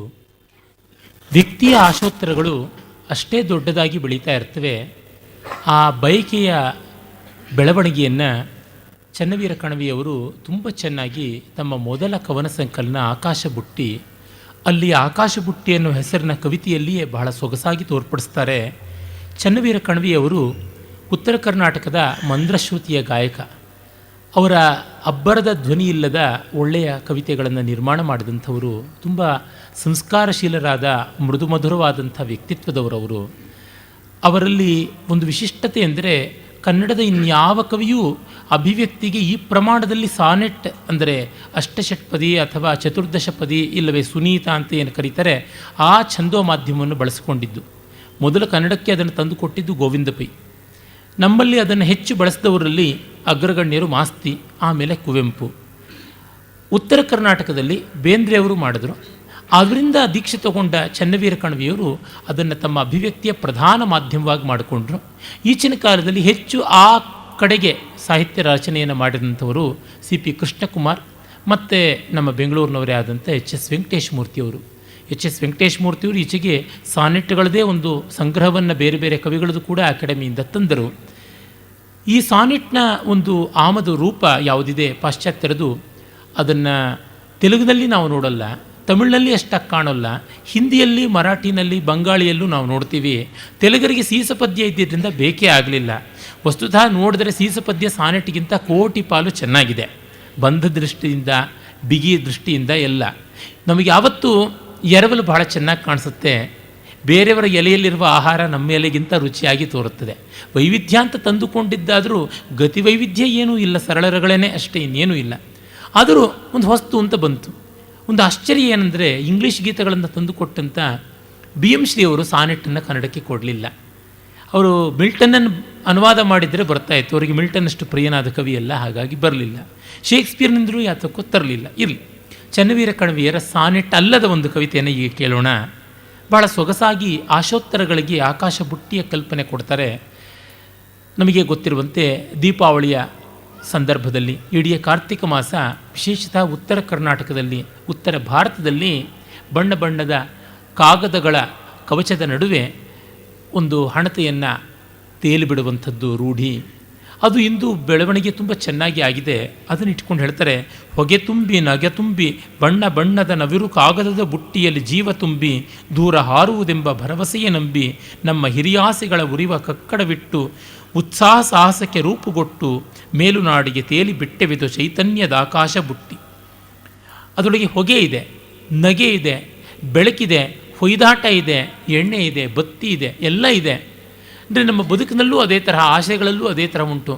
ಆಸೆಯಲ್ಲಿ ಒಂದಷ್ಟು ಅಂಟಿಕೊಳ್ಳುವ ಜಿಡ್ಡು ಉಂಟು, ಉರಿದು ಹೋಗುವ ಬತ್ತಿ ಉಂಟು, ಆಧಾರಪ್ರಾಯವಾದ ಭಾರವಾದ ಪಾತ್ರೆನೂ ಉಂಟು, ಒಂದಿಷ್ಟು ಹೊಗೆಯೂ ಉಂಟು, ಒಂದಿಷ್ಟು ಬೆಳಕು ಉಂಟು, ಒಂದಿಷ್ಟು ಮಸಿಯೂ ಉಂಟು. ಹೀಗೆ ಒಳ್ಳೆಯದು ಕೆಟ್ಟದ್ದು ಎಲ್ಲ ಆಸೆಗಳ ಜೊತೆ ಸೇರುತ್ತದೆ. ಅದನ್ನು ಮೇಲಕ್ಕೆ ಏರಿಸಿ ಬಿಟ್ಟಿದ್ದೀವಿ. ಆಕಾಶದ ಪ್ರಕಾಶದಲ್ಲಿ ಎದೆಯ ತೆರೆದು ಎಳೆಯ ಬಾಳಿನ ಹಂಗು ನೂಲ ಹರಿದು. ಆದರೆ ಆಸೆಗಳು ನಮ್ಮನ್ನು ಭೂಮಿಯಿಂದ ಕತ್ತರಿಸಿ ಆಕಾಶಕ್ಕೆ ಏರಿಸು ಅಂತ ಕೇಳ್ತಾ ಇರ್ತವೆ. ನಾವು ಹಾಗೆ ಮಾಡಿಬಿಡ್ತೀವಿ. ನನ್ನ ಬಗೆಯಾಶೆಗಳು ರೆಕ್ಕೆಗೊಂಡು ಅಂಧಂತಮಸ್ಸಿನಲ್ಲೂ ಬೆಳಕನುಂಡು ಮುಗಿಲಲ್ಲಿ ಬಿತ್ತಿರುವ ಮುತ್ತುಗಳ ಬೆಳೆಯ ಹಾಲುಗಾಳನ್ನು ಬಯಸಿ ಹಾರುತ್ತಿವೆ ಗೆಳೆಯ, ಅದು ನೋಡು ಅಂತ. ಆಕಾಶದಲ್ಲಿ ನಕ್ಷತ್ರಗಳೇ ಆ ಒಂದು ಬೆಳಕಿನ ಮುತ್ತಿನ ಬೆಳೆಗಾಗಿ ಬಿತ್ತಿದಂಥ ಬೀಜಗಳು. ಅವುಗಳು ಬೆಳೆದು ಮತ್ತಷ್ಟು ತಾರೆಗಳೇ ಹೊಮ್ಮಿವೆ. ಆ ತಾರೆಗಳ ಹಾಲು ಕಾಳು ನಮಗೆ ಗೊತ್ತಿದೆ. ಈ ದೀಪಾವಳಿ ಬರುವುದು ಶರತ್ಕಾಲದಲ್ಲಿ. ಶರತ್ಕಾಲದಲ್ಲಿ ಭತ್ತದ ತೆನೆ ಪೂರ್ಣವಾಗಿ ಮಾಗಿರೋಲ್ಲ, ಹಾಗಿಂತ ತೆನೆಯೇ ಕಟ್ಟದೆಯೂ ಇಲ್ಲ. ಕಾಳು ಕಟ್ಟಿದೆ, ಅದು ಬಲಿತಿಲ್ಲ, ಹಾಲು ಕಾಳು ಅದು ಬಹಳ ಚೆನ್ನಾಗಿರುತ್ತದೆ. ಹಾಲು ಕಾಳನ್ನು ಕುಕ್ಕಿ ಹೀರುತ್ತವೆ ಗಿಳಿಗಳೇ ಮೊದಲಾದ, ಬಲಾಹಕವೇ ಮೊದಲಾದ ಪಕ್ಷಿಗಳು. ಹೀಗಾಗಿ ಆ ಹಾಲು ಕಾಳನ್ನು ತಿನ್ನುವ ರುಚಿಯನ್ನು ಆಸ್ವಾದಿಸಬೇಕು ಅಂತ ನಮ್ಮ ಈ ಆಕಾಶದ ಬುಟ್ಟಿ ಹಕ್ಕಿಯಂತೆ ಹಾರತಾ ಇದೆ. ಬಗೆಯ ಆಸೆಗಳು, ಮನಸ್ಸಿನ ಆಸೆಗಳು ಅಂಧಂತಮಸ್ಸಿನಲ್ಲೂ. ಅಂದರೆ ದೀಪಾವಳಿ ನಮಗೆ ಗೊತ್ತಿರುವಂತೆ ಕತ್ತಲಿನಲ್ಲಿ ಅಮಾವಾಸ್ಯೆಯಲ್ಲಿ ಆರಂಭವಾಗುವಂಥದ್ದು. ಕತ್ತಲು ಅಂಧಂತಮಃ ಅನ್ನುವ ಉಪನಿಷತ್ತಿನ ವಾಕ್ಯ ಆ ಶಬ್ದವನ್ನೇ ಬಳಸ್ತಾ ಇದ್ದಾರೆ. ಹಾಗೆ ಸಾಗ್ತಾ ಇವೆ. ಎಷ್ಟು ಕತ್ತಲೆಯಲ್ಲೂ ಬೆಳಕಿನ ಬೀಜವನ್ನೇ ತಿಂತೀನಿ ಅಂತ ಹೋಗ್ತಾ ಇವೆ. ಚಿಕ್ಕೆ ಗುರಿ ಬೆಂಬತ್ತಿ ಸಾಗಿರುವ ಕಿರುದೀಪ ಕಾವಕೇಡು. ನಕ್ಷತ್ರವನ್ನು ಬೆಂಬತ್ತಿ ಸಾಗಿದೆ. ಎಷ್ಟೋ ದೊಡ್ಡವರು ಸಾಧನೆ ಮಾಡಿದವರು ನಕ್ಷತ್ರಗಳಾಗಿದ್ದಾರೆ. ನಾವು ಸಾಧನೆ ಮಾಡಿಲ್ಲ, ದೀಪದಂತೆ ಇದ್ವಿ. ಈ ದೀಪ ಆಕಾಶದಲ್ಲಿ ಹಾರೋಗೋಕ್ಕಾಗೋಲ್ಲ. ಒಂದು ಮರಕ್ಕೋ ಒಂದು ಕಂಬಕ್ಕೋ ಕಟ್ಟಿಡಬೇಕಷ್ಟೇ. ರೆಕ್ಕೆಗಳಿದ್ದು ಹಾರುವಂಥ ಶಕ್ತಿ ಇಲ್ಲ. ಎಣ್ಣೆ ಸುರಿದ್ರೆ ಅವು ಇರುತ್ತವೆ, ಇಲ್ಲದೇ ಇದ್ದರೆ ಇಲ್ಲ. ಈ ಹೊತ್ತಿರದ್ದು 2 ಗಂಟೆನ 3 ಗಂಟೆ ಇಡೀ ರಾತ್ರಿನೂ ಉರಿಯೋದಿಲ್ಲ. ಆದರೂ ಅವುಗಳಿಗೆ ನಕ್ಷತ್ರಗಳ ಜೊತೆಗೆ ಸಡ್ಡು ಹೊಡೆಯುವಂಥ ಅಪೇಕ್ಷೆ ಉಂಟು. ಆದರ್ಶಗಳ ಬೆಂಬತ್ತಿ ಸಾಗುವಂಥದ್ದು. ಇಳೆಯ ಬಾಳರಳಿ ಬಂಗಾರ ಭರಣಿಯಲ್ಲಿ ತೇಲಿ ಬೆಳ್ಳಿ ಚಿಕ್ಕಿಗೆ ತೆಕ್ಕೆ ಹಾಕಿರುವುದನ್ನು ನೋಡು. ಬೆಳಕು ಬೆಳಕಿಗೆ ಮುತ್ತು ಕೊಟ್ಟಿಹುದು. ಆದರೆ ನಮ್ಮ ಆಸೆಗಳನ್ನು ಮೆಟೀರಿಯಲೈಸ್ ಮಾಡಿದಾರಲ್ಲ, ಸಾಕ್ಷಾತ್ಕರಿಸಿಕೊಂಡವರದು ಒಂದು ಸಾಜಾತ್ಯ ಉಂಟು, ಅದನ್ನು ಮರೆಯುವಂತೆ ಇಲ್ಲ. ಪರ್ವತೇ ಪರಮಾಣು ಚ ಪದಾರ್ಥತ್ವ ಪ್ರತಿಷ್ಠಿತಂ. ಬೆಟ್ಟವಾಗಲಿ ಪರಮಾಣುವಾಗಲಿ ಎರಡೂ ಮ್ಯಾಟರ್, ದ್ರವ್ಯ ಅನ್ನುವಂಥ ಸಾಮ್ಯ ಉಂಟು. ಆ ಬೆಳಕಿನ ಪ್ರೀತಿ ಇದೆ, ಅದೇ ಮುತ್ತು ಕೊಟ್ಟು ಹೋಗ್ತಾ ಇದೆ. ಹೀಗೆ ಮಾನವರ ಆಕಾಶ ಬುಟ್ಟಿ ದಾನವರ ಬಿರುಗಾಳಿಯ ದಾಳಿಯನ್ನು ದಾಟಿಕೊಂಡು ಬಾನಿನವರನ್ನು ಅಪ್ಪಿಕೊಂಡು ಹೋಗಬೇಕಾಗಿದೆಯಲ್ಲ. ನೋಡಿದೆಯೇ ಕವಿಯೇ, ಊರ್ಧ್ವಮುಖಿಗಲ್ಲದಿದು ಉಳಿದವರಿಗಲ್ಲವೇ. ಊರ್ಧ್ವಮುಖಿ ಆಗದೆ ಎತ್ತರಕ್ಕೆ ಹೋಗದೆ ಮಿಕ್ಕವರಿಗೆ ಈ ಒಂದು ಅಪೇಕ್ಷೆ ಬರೋದಿಲ್ಲ. ಉನ್ನತದ ಕಡೆಗೆ ಹೋಗಿ ಆತ್ಮಬಲದೆದುರು ಮೇನುಳಿದ ಬಲವೇ ಆಕಾಶ ಬುಟ್ಟಿಯಲು ಏಕಾಕಿ ಆದರೂ ಎದೆಯ ಹೊಂದೀಪ ಉದ್ದೀಪನಂಗೊಂಡು ಬಾಳ್ವ ದೀಪವ ಬೆಳಗುವಂತೆ ಹಾಡು ಎಂದೆಂದು ನೀನಿಂತ ಹಾಡು ಅಂತ. ಆಕಾಶ ಬುಟ್ಟಿಯ ಆಯುಷ್ಯ ಅಲ್ಪವೇ ಇರಬಹುದು, ಆದರೆ ಆಕಾಂಕ್ಷೆ ಅದಮ್ಯ, ಅದರ ಬಗ್ಗೆ ಹಾಡು ಹೇಳುವಂಥ. ಜಗತ್ತಿನಲ್ಲಿ ವಿಜ್ಞಾನಿಯಾಗಲಿ ಅಥವಾ ರಾಜಕೀಯ ವ್ಯಕ್ತಿಯಾಗಲಿ ಇತಿಹಾಸಕಾರನಾಗಲಿ ಬರ್ಬರ ವಾಸ್ತವಗಳನ್ನು ಹೇಳಿದ್ರೆ ಕವಿ ಕಲ್ಪನೆಗಳನ್ನು ಹೇಳ್ತಾನೆ, ಕನಸನ್ನು ಹಂಚುತ್ತಾನೆ. ಕನಸನ್ನು ಹಂಚೋದು ಇನ್ಯಾರು ಕವಿ ಬಿಟ್ಟು. ಹಾಗಾಗಿ ಆ ಕೆಲಸ ಮಾಡೋಣ. ಅದನ್ನೇ ಡಿ ವಿ ಜಿಯವರು ಹೇಳ್ತಾರಲ್ಲ, ರಾಮಣೀಯಕವೆಂದು ಬಿಸುಸುಯ್ಯಲ್ಲದು ಕವಿತೆ, ಭೂಮಿಗದ ನೆಟಿಕಿಸುವೆನೆಂಬೆಸಕ ರಾಜ್ಯ ಕತೆ. ಪಾರಿಜಾತದ ಕಥೆಯ ಹೆಣೆದು ತೃಪ್ತನಹನು ಕವಿ, ಅದನ್ನು ಊರಿನ ಉದ್ಯಾನಕ್ಕೆ ತಂದು ನಡೆಸುವವನು ರಾಜ್ಯಕನು ಅಂತ. ಎರಡೂ ಮಾಡಬೇಕು. ಅರೆ ಕಲ್ಪನೆ ಕೊಡದೇ ಇದ್ದರೆ ಹೇಗೆ? ರಾಮನಂಥವನು ಇದಾನೋ ಇಲ್ಲವೋ? ವಾಲ್ಮೀಕಿ ತಂದುಕೊಟ್ಟ. ಈ ಕಲ್ಪನೆ ನಮಗೆ ಬೇಕು ಅನ್ನುವುದನ್ನು ತಮ್ಮ ಮೊದಲ ಕವಿತೆಯಲ್ಲಿಯೇ ಕೊಟ್ಟ ಚನ್ನವೀರ ಕಣಿಯವರ ಆಕಾಶ ಬುಟ್ಟಿ ಈಗ ಅದನ್ನು ಶುದ್ಧ ಧನ್ಯಾಸಿ ರಾಗದಲ್ಲಿ ಖಂಡ ಚಾಪು ತಾಳದಲ್ಲಿ ಹಾಡ್ತಾರೆ.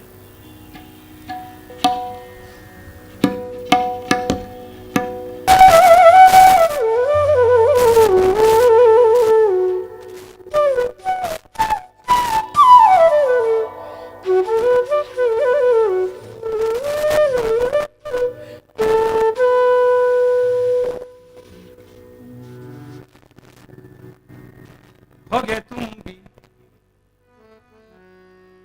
ನಗೆ ತುಂಬಿ ಬಣ್ಣ ಬಣ್ಣದ ನವಿರು ಕಾಗದದ ಬುಟ್ಟಿಯಲಿ ಜೀವ ತುಂಬಿ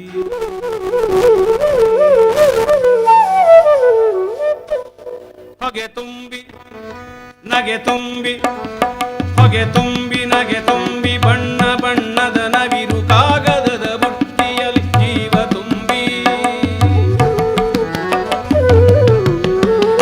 ದೂರ ಹಾರುವುದೆಂಬ ಭರವಸೆಯ ನಂಬಿ ದೂರ ಹಾರುವುದೆಂಬ ಭರವಸೆಯ ನಂಬಿ ನಮ್ಮ ಹಿರಿಯಾಸೆಗಳ ಉರಿವ ಕಕ್ಕಡವಿಟ್ಟು ನಮ್ಮ ಹಿರಿಯಾಸೆಗಳ ಉರಿವ ಕಕ್ಕಡವಿಟ್ಟು ಉತ್ಸಾಹ ಸಾಗಸಕ್ಕೆ ರೂಪುಗೊಟ್ಟು ಮೇಲು ನಾಡಿಗೆ ತೇಲಿ ಬಿಟ್ಟವಿದೋ ಚೈತನ್ಯದ ಆಕಾಶ ಬುಟ್ಟಿ ಚೈತನ್ಯದ ಆಕಾಶ ಬುಟ್ಟಿ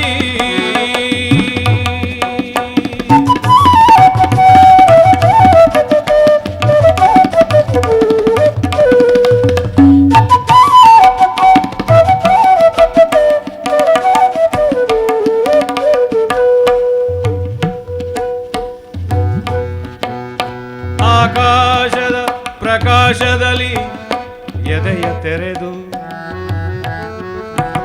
ಆಕಾಶದ ಪ್ರಕಾಶದಲ್ಲಿ ಎದೆಯ ತೆರೆದು ಇಳೆಯ ಬಾಳಿನ ಹಂಗು ನೂಲು ಹರಿದು ಇಳೆಯ ಬಾಳಿನ ಹಂಗು ನೂಲು ಹರಿದು ಮೇಲೆ ತೇಲಾಡುವುದ ಕಣ್ಣಾರೆ ಕಂಡು ಮೇಲೆ ತೇಲಾಡುವುದ ಕಣ್ಣಾರೆ ಕಂಡು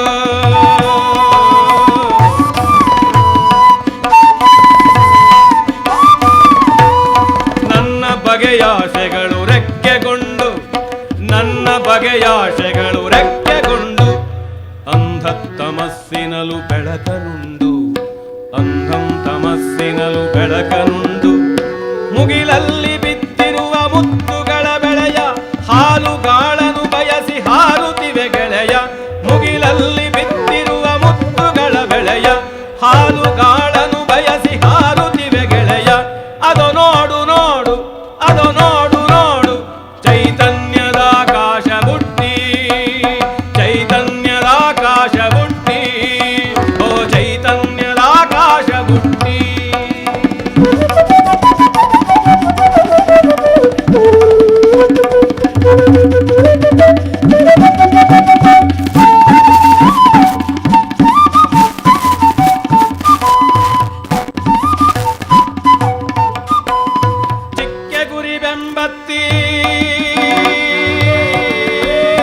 ಸಾಗಿರುವ ಕಿರುದೀಪಕಾವ ಕೇಡು ಚಿಕ್ಕೆ ಗುರಿ ಬೆಂಬತ್ತಿ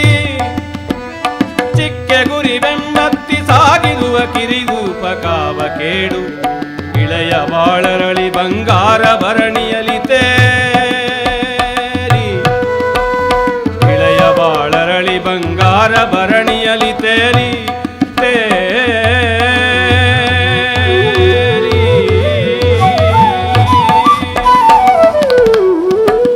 ಬೆಳ್ಳಿ ಚಿಕ್ಕೆಗೆ ತಕ್ಕೆ ಹಾಕಿಹುದ ನೋಡು ಬೆಳ್ಳಿ ಚಿಕ್ಕೆಗೆ ತಕ್ಕೆ ಹಾಕಿಹುದು ನೋಡು ಬೆಳಕು ಬೆಳಕಿಗೆ ಮುತ್ತು ಕೊಟ್ಟಿಹುದು ನೋಡು ಬೆಳಕು ಬೆಳಕಿಗೆ ಮುತ್ತು ಕೊಟ್ಟಿಹುದು ನೋಡು ಆ ಪ್ರೀತಿ ಸೌರಭವೇ ತೋಳ ಬಂದಿ ಆ ಪ್ರೀತಿ ಸೌರಭವೇ ತೋಳ ಬಂದಿ ಸೌಂದರ್ಯದಾನಂದವಿಲ್ಲಿ ಬಂದಿ ಸೌಂದರ್ಯದಾನಂದವಿಲ್ಲಿ ಬಂದಿ ಚೈತನ್ಯದಾಕಾಶ ಬುಟ್ಟಿ ಚೈತನ್ಯದಾಕಾಶ ಬುಟ್ಟಿ ಚೈತನ್ಯದಾಕಾಶ ಬುಟ್ಟಿ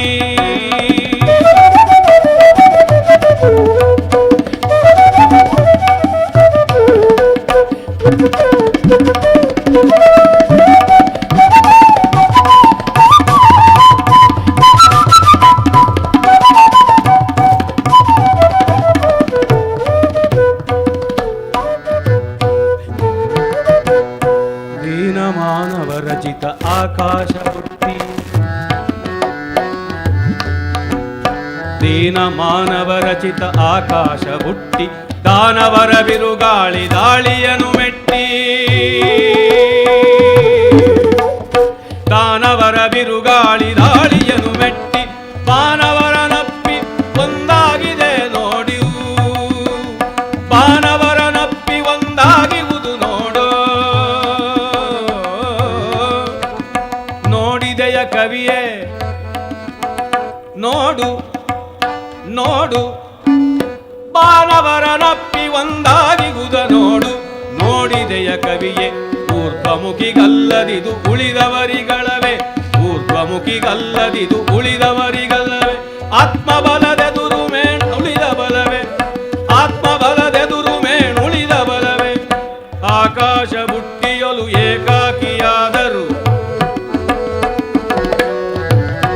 ಆಕಾಶ ಬುಟ್ಟಿಯೊಲು ಏಕಾಕಿಯಾದರು ಎದೆಗೆದೆಯ ಹೊಂದೀಪ ಉದ್ದೀಪನಂಗೊಂಡು ಎದೆಗೆದೆಯ ಹೊಂದೀಪ ಉದ್ದೀಪನಂಗೊಂಡು ಬಾಳ ದೀಪವ ಬೆಳಗುವಂತೆ ಹಾಡು ಬಾಳ ದೀಪವ ಬೆಳಗುವಂತೆ ಹಾಡು ಎಂದೆಂದು ನೀನಿಂತ ಹಾಡ ಹಾಡು ಎಂದೆಂದು ನೀನಿಂತ ಹಾಡ ಹಾಡು ಹಾಡ ಹಾಡು ಹಾಡ ಹಾಡು ಚೈತನ್ಯದಾಕಾಶ ಬುಟ್ಟಿ ಚೈತನ್ಯದಾಕಾಶ ಬುಟ್ಟಿ ಚೈತನ್ಯದಾಕಾಶ ಬುಟ್ಟಿ ಹಾಡ ಹಾಡು ನೀ ಹಾಡ ಹಾಡು ನೀ ಹಾಡ ಹಾಡು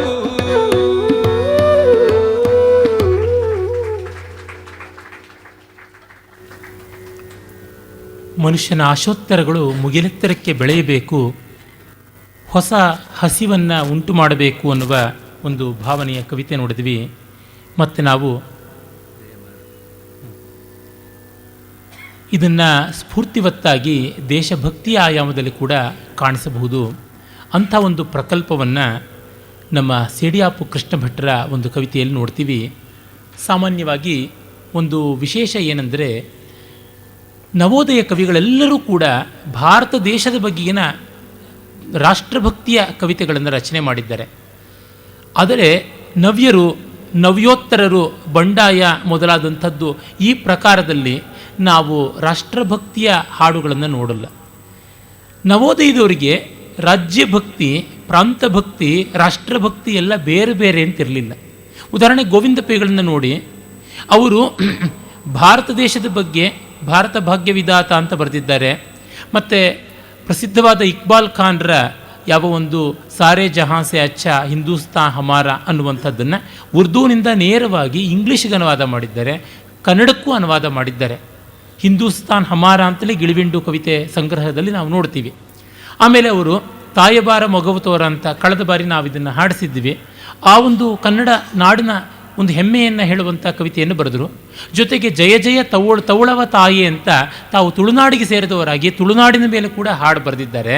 ಜೊತೆಗೆ ತಮ್ಮ ಮಾತೃಭಾಷೆ ಗೋವಾ ಆಗಿದ್ದರಿಂದ ಗೋವೆಯ ಆ ಕೊಂಕಣಿ ಆಗಿದ್ದರಿಂದ ಆಮಂಚೆ ಗೋಮಂತ ಅಂತ ಹೇಳಿಬಿಡ್ತಾರೆ. ಕೊಂಕಣಿ ಭಾಷೆಯಲ್ಲಿ ತಮ್ಮ ಕೊಂಕಣಿ ನಾಡು ಕೊಂಕಣ ನಾಡಿನ ಬಗ್ಗೆ ಗೋವಾದ ಬಗ್ಗೆ ಗೋಮಾಂತಕ ಅಂತ ಪ್ರಸಿದ್ಧವಾದದ್ದು ಅದರ ಬಗ್ಗೆ ಬರೆದಿದ್ದಾರೆ. ಅಂದರೆ ಇವೆಲ್ಲವನ್ನೂ ಕೂಡ ಅವರು ಒಂದಕ್ಕಿನ್ನೊಂದು ವಿರೋಧ ಅಂತ ಮಾಡಿಕೊಳ್ಳಿಲ್ಲ. ಪ್ರಸಿದ್ಧವಾದ ನಮ್ಮ ನಾಡಗೀತೆ ಪುಣ್ಯವಶಾತ್ ನಾಡಗೀತೆಯಾಗಿದೆ. ಕುವೆಂಪು ಅವರ ಹೆಸರಿನ ಕಾರಣದಿಂದ ಭಾರತ ಜನನಿಯ ತನುಜಾತೆ ತುಂಬ ಒಳ್ಳೆಯ ಗೀತ, ಶ್ರೇಷ್ಠ ಕವಿಯ ಶ್ರೇಷ್ಠ ಗೀತ. ಪುಣ್ಯವಶಾತ್ ನಮ್ಮ ಜನ ಎಲ್ಲ ಒಪ್ಕೊಂಡ್ರು, ಸರ್ಕಾರದವರು. ಇನ್ನು ಯಾರೋ ಬರೆದಿದ್ರೆ ಒಪ್ಕೊಳ್ತಾ ಇರಲಿಲ್ವೋ ಏನೋ, ಕುವೆಂಪು ಬರೆದಿದ್ದರಿಂದ ಒಪ್ಕೊಂಡ್ರು ಅನ್ಸುತ್ತೆ. ಭಾರತ ಜನನಿಯ ತನುಜಾತೆ ಅಂತ ಕನ್ನಡ ಎಷ್ಟು ದೊಡ್ಡದಾದರೂ ಕೂಡ ಭಾರತ ದೇಶದ ತನುಜಾತೆ ಅನ್ನೋದನ್ನು ಮರೆಯದೇ ಹೇಳಿದ್ರು. ಆದರೆ ಈಚೆಗೆ ಏನಾಗ್ಬಿಟ್ಟಿದೆ, ವ್ಯತಿರಿಕ್ತವಾಗಿದೆ. ಭಾರತ ದೇಶದ ಬಗ್ಗೆ ಹೇಳಿದ ತಕ್ಷಣವೇ ಅವ್ರನ್ನ ಆ್ಯಂಟಿ ಕನ್ನಡ ಅಂತ, ಆ್ಯಂಟಿ ಸೆಕ್ಯುಲರ್ ಅಂತ ಏನೆಲ್ಲ ಬ್ರ್ಯಾಂಡ್ಗಳನ್ನು ಮಾಡಿಬಿಡ್ತಾರೆ. ದೇಶ ಅಂದ ತಕ್ಷಣ ಮುಗೀತು ಅವನ ಕಥೆ ಅನ್ನುವಂತೆ ಮಾಡಿಬಿಟ್ಟಿದ್ದಾರೆ. ನನಗೇ ಅನುಭವಕ್ಕೆ ಬಂತು. ಮೊನ್ನೆ ಒಂದು ಕಾಲೇಜಿಗೆ ಭಾಷಣ ಮಾಡೋಕ್ಕೆ ಹೋಗಿದ್ದೆ ಭಾರತೀಯ ಸಂಸ್ಕೃತಿ ಬಗ್ಗೆ. ಆ ಕಾಲೇಜಿನ ಪ್ರಾಚಾರ್ಯರು ಪ್ರಸಿದ್ಧ ಕನ್ನಡ ವಿಮರ್ಶಕರು. ಅವರು ಬಹುಸಂಸ್ಕೃತಿಯ ನೆಲೆಯಲ್ಲಿ ನೋಡಬೇಕು, ನೀವು ಹೇಳಿರ್ತಕ್ಕಂಥದ್ದೆಲ್ಲ ಯಜಮಾನ ಸಂಸ್ಕೃತಿ ಆಯಿತು, ಅಧೀನ ಸಂಸ್ಕೃತಿ ಮತ್ತೊಂದು ಅಂತೆಲ್ಲ ಹೇಳಿಬಿಟ್ಟು ಆಮೇಲೆ ನಾನು ಅವ್ರಿಗೆ ಕೇಳಿದೆ, ನೋಡಿ ನಾನು ಇದುವರೆಗೂ ಹೇಳಿರ್ತಕ್ಕಂಥದ್ದು ಯಾವುದೇ ಸಂಸ್ಕೃತಿಗೂ ಸಲ್ಲುವಂಥದ್ದು, ಯಾವುದಾದ್ರೂ ನಿಮ್ಮ ಪಾಯಿಂಟಿಗೆ ವಿರೋಧ ಇದೆಯಾ ಹೇಳಿ ಅಂತಂದೆ. ಅದಕ್ಕೆ ಅವರು ಮಾತೇ ಬದಲಾಯಿಸಿಬಿಟ್ರು, ಬೇರೊಂದು ದಾರಿಗೆ ಕೊಂಡೊಯ್ದು ಬಿಟ್ರು. ಆಮೇಲೆ ಕಡೆಗೆ ಬಂದು ಕೂತದ್ದು ಜಾತಿವಾದಕ್ಕೆ. ನೋಡಿ ಎಲ್ಲ ನೀವು ಹೇಳೋದು ಸರಿ, ಅರೆ ನೀವು ಹೇಳೋದನ್ನು ಇಂಥ ಜಾತಿ ಅಂತ ಬ್ರ್ಯಾಂಡ್ ಮಾಡ್ತಾರೆ ಅಂದರು. ನಿಮ್ಮ ವಿಮರ್ಶಕರಲ್ವಾ, ನೀವು ಅದನ್ನೇ ಬರೀರಿ ಅಂತಂದೆ. ಮತ್ತೆ ಅವರು ಏನೂ ಮಾತು ಎತ್ತಲೇ ಇಲ್ಲ. ಅಂದರೆ ಎಲ್ಲಿಗೆ ಬಂದುಬಿಡುತ್ತೆ. ಆದರೆ ನಮ್ಮ ನವೋದಯದವರಿಗೆ ಹಾಗಿಲ್ಲ. ಅವರು ಯಾವ ಮತದವರೇ ಆಗಿದ್ದರು, ಯಾವ ಜಾತಿಯವರೇ ಆಗಿದ್ದರು, ದೇಶಭಕ್ತಿಯನ್ನು ತುಂಬ ದೊಡ್ಡ ಮೌಲ್ಯವಾಗಿ ಕಂಡರು ಮತ್ತು ಪ್ರಾಮಾಣಿಕ ದೇಶಭಕ್ತರು. ಸೇಡಿಯಾಪು ಕೃಷ್ಣ ಭಟ್ರು ಎಲ್ಲ ಅರ್ಥದಲ್ಲಿ ದೇಶಭಕ್ತರು, ಎಲ್ಲ ಅರ್ಥದಲ್ಲಿ ಕನ್ನಡದ ಭಕ್ತರು, ಎಲ್ಲ ಅರ್ಥದಲ್ಲಿ ದೈವ ಭಕ್ತರು. ಮತ್ತು ಅವರಿಗೆ ಯಾವ ಜಾತಿ ಮತದ ಕಾಡ್ತಾ ಇರಲಿಲ್ಲ. ಆಗಿನ ಕಾಲದಲ್ಲಿಯೇ ಮನೆಯಲ್ಲಿ ಒಬ್ಬ ದಲಿತ ಮಹಿಳೆಯನ್ನು ಕೆಲಸಕ್ಕೆ ಇಟ್ಕೊಂಡಿದ್ರು. ದೇಶದ ಒಂದು ರಕ್ಷಣಾ ನಿಧಿಗೋಸ್ಕರವಾಗಿ ಅವರ ಹೆಂಡತಿಗೆ ಮಾಡಿಸಿ ಹಾಕಿದ ಒಂದೇ ಒಂದು ಬಂಗಾರದ ಆಭರಣ ಅಂದರೆ ಬಳೆಗಳು, ಅದನ್ನು ಯಾರಿಗೂ ಹೇಳದೆ ದಾನ ಕೊಟ್ಟು ಬಂದಿದ್ರು. ಅವರ ಗುಪ್ತದಾನಗಳಷ್ಟು ಬಡತನದಲ್ಲಿ, ಕಿತ್ತು ತಿನ್ನುವ ಬಡತನದಲ್ಲಿ ಅವರು ಮಾಡಿದಂಥ ಕೆಲಸ ಇಂಥದ್ದು.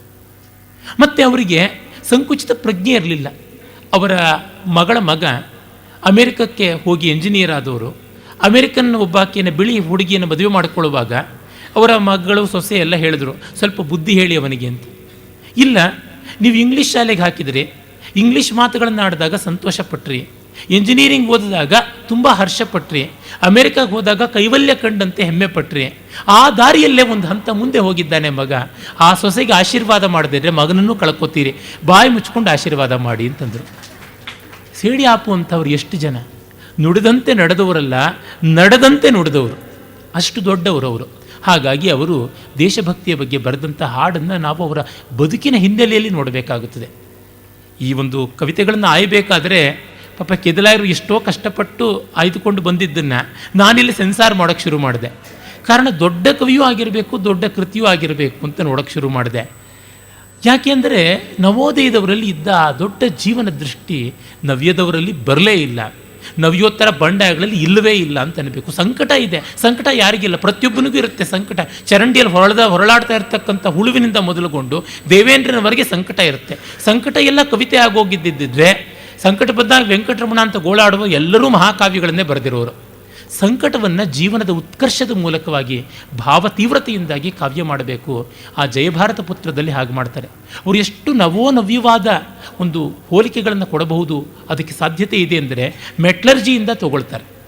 ಈ ಥರದ ಹೋಲಿಕೆಗಳನ್ನು ಇನ್ನು ಎಷ್ಟೋ ಜನ ಕವಿಗಳು ತಗೊಳ್ಳಿಲ್ಲ.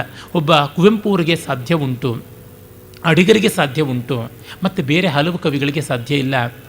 ಆರ್ಯ ಯಾವುದು, ಅನಾರ್ಯ ಯಾವುದು, ಇದು ದೊಡ್ಡ ಮಿಸ್ನೋಮರ್ ಅಂತ ಅವ್ರು ಹೇಳ್ತಾರೆ. ಅದಕ್ಕಾಗಿ ತಥ್ಯದರ್ಶನ ಅನ್ನೋ ಅದ್ಭುತವಾದ ಸಂಶೋಧನಾ ಕೃತಿಯನ್ನು ಬರೆದು ಆರ್ಯ ಯಾವುದು, ಅನಾರ್ಯ ಯಾವುದು, ಉತ್ತರ ದಕ್ಷಿಣ ಇವೆಲ್ಲ ತಾಮ್ರವೇನು ತವರವೇನು ಇವೆರಡೂ ಸೇರಿದರೆ ತಾಮ್ರ ನಮಗೆ ಗೊತ್ತಿರುವಂಥ ಲೋಹ. ತವರ ಅಂದರೆ ತುಂಬ ಜನಕ್ಕೆ ಗೊತ್ತಾಗೋದಿಲ್ಲ. ತವರ ಅನ್ನೋದನ್ನು ಜಿಂಕ್ ಅಂದರೆ ಎಲ್ರಿಗೂ ಗೊತ್ತಾಗುತ್ತೆ. ಆ ಕನ್ನಡದಲ್ಲಿ ಹೇಳಿ ಅಂತ ಕೇಳ್ತಾರೆ. ತವರ ಅಂತಂದರೆ ಸತ್ವು ಜಿಂಕ್, ತವರ ಅಂದರೆ ಟಿನ್ ಅಂತೀವಲ್ಲ ಅದು. ಈ ತಾಮ್ರ ತವರಗಳು ಸೇರಿದಾಗ ಆಗುವ ಕಂಚು ಇದೆಯಲ್ಲ, ತಾಮ್ರ ಮತ್ತು ಸತು ಜಿಂಕ್ ಸೇರಿದರೆ ಬರೋದು ಹಿತ್ತಾಳೆ, ತಾಮ್ರ ತವರ ಸೇರಿದರೆ ಕಂಚು, ತಾಮ್ರಕ್ಕಿಲ್ಲದ ಮತ್ತು ತವರಕ್ಕಿಲ್ಲದ ಅಂದರೆ ಕಾಪರ್ ಟಿನ್ನುಗಳಿಗಿಲ್ಲದ ಮೆಟ್ಯಾಲಿಕ್ ಸೌಂಡ್ ಅಂತೀವಲ್ಲ, ಬೆಲ್ ಸೌಂಡ್, ಆ ರಿಂಗಿಂಗ್ ಸೌಂಡ್ ಅದು ಬರುವಂಥದ್ದು, ಆ ಘಂಟಾನಾದ ಕಂಚಿಗೆ ಬರುತ್ತದೆ.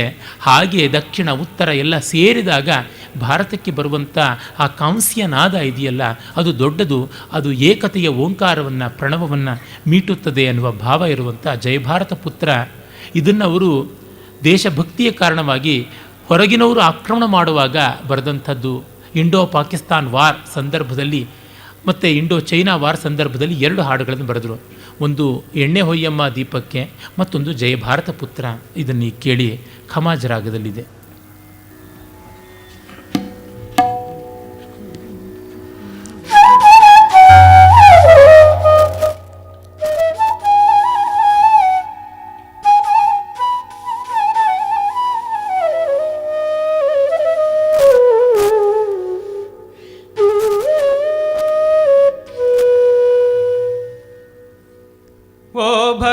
ಭೂಮಿವರ ಪುತ್ರ ನೀ ಮಹಾಭಾಗ್ಯ ಸತ್ಪಾತ್ರ. ಓ ಭರತ ಭೂಮಿವರ ಪುತ್ರ ನೀ ಮಹಾಭಾಗ್ಯ ಸತ್ಪಾತ್ರ. ವಂಗವಾಗಲಿ ಕಳಿಂಗವಾಗಲಿ ತೆಲುಂಗವೋ ಮಹಾರಾಷ್ಟ್ರವೋ, ವಂಗವಾಗಲಿ ತೆಲುಂಗವಾಗಲಿ ವಂಗವಾಗಲಿ ತೆಲುಂಗವಾಗಲಿ ಮಹಾರಾಷ್ಟ್ರವೋ, ಗಾಂಗ ಯಾಮುನಾ ದ್ರವಿಡ ರೈವ ಕರ್ನಾಟ ನಾಗ ಸೌರಾಷ್ಟ್ರವೋ, ಗಾಂಗ ಯಾಮುನಾ ದ್ರವಿಡ ರೈವ ಕರ್ನಾಟ ನಾಗ ಸೌರಾಷ್ಟ್ರವೋ. ತುಂಗ ಸಾನುವಳ್ ದೇವದಾರುಗಳ್ ತುಂಗುತಿರ್ಪ ಹಿಮಶೈಲವೋ, ತುಂಗ ಸಾನುವಳ್ ದೇವದಾರುಗಳ್ ತುಂಗುತಿರ್ಪ ಹಿಮಶೈಲವೋ. ಸಿಂಧು ವೀಚಿಲಯ ಕೊಲೆವ ಸಿರಿಮುಡಿಯ ತೆಂಗುಗಳ್ ನಿಲ್ವ ತೀರವೋ, ಸಿಂಧು ವೀಚಿಲಯ ಕೊಲೆವ ಸಿರಿಮುಡಿಯ ತೆಂಗುಗಳ್ ನಿಲ್ವ ತೀರವೋ. ಇದು ಭರತ ಭೂಮಿ ಸರ್ವತ್ರ ನೀ ಮಹಾಭಾಗ್ಯ ಸತ್ಪಾತ್ರ. ಇದು ಭರತ ಭೂಮಿ ಸರ್ವತ್ರ ನೀ ಮಹಾಭಾಗ್ಯ ಸತ್ಪಾತ್ರ. ಓ ಭರತ ಭೂಮಿ ವರ ಪುತ್ರ ನೀ ಮಹಾಭಾಗ್ಯ ಸತ್ಪಾತ್ರ.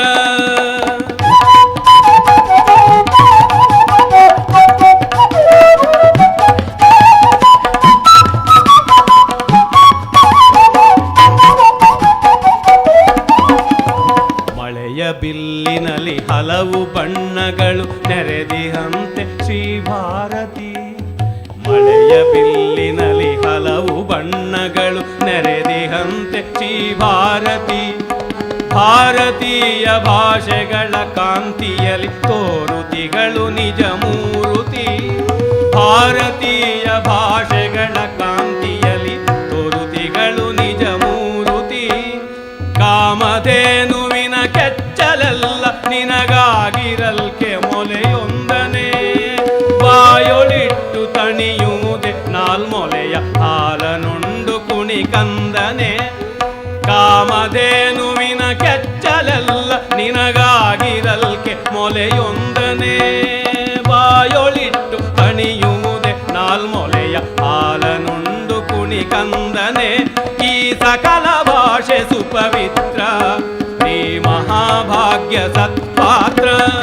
ಈ ಸಕಲ ಭಾಷೆ ಸುಪವಿತ್ರ ನೀ ಮಹಾಭಾಗ್ಯ ಸತ್ಪಾತ್ರ.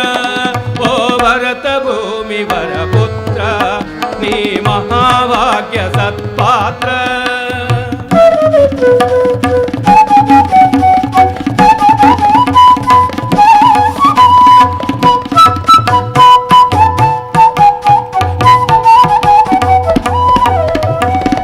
ಆದಿಯ ಮಾನವರಿ ಧಾತ್ರಿಯಲಿ ಮಾನವ ಧಾತ್ರಿಯ ಕಂಡಿದೆ. ಆದಿಯ ಮಾನವರಿ ಧಾತ್ರಿಯಲಿ ಮಾನವ ಧಾತ್ರಿಯ ಕಂಡಿದೆ. ಆರ್ಯರಾರೋ ಅಲ್ಲದವರಾರೋ ಒಂದೇ ತಾಯ ಹಾಲುಂಡಿರೆ. ಆರ್ಯರಾರೋ ಅಲ್ಲದವರಾರೋ ಒಂದೇ ತಾಯ ಹಾಲುಂಡಿರೆ.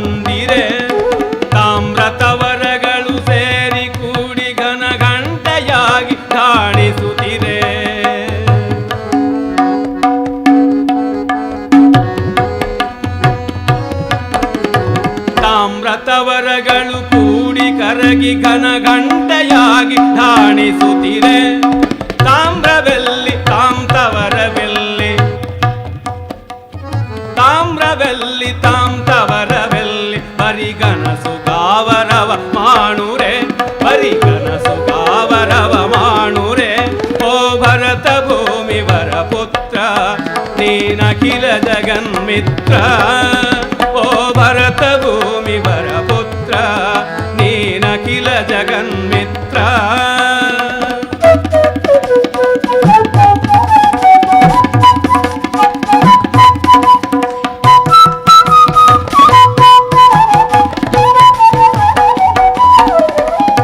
ಪರರ ಕಣ್ಣ ಕನ್ನಡಕದಲ್ಲಿ ಜಗದಿರವ ನೋಡುವುದ ತೊರೆ.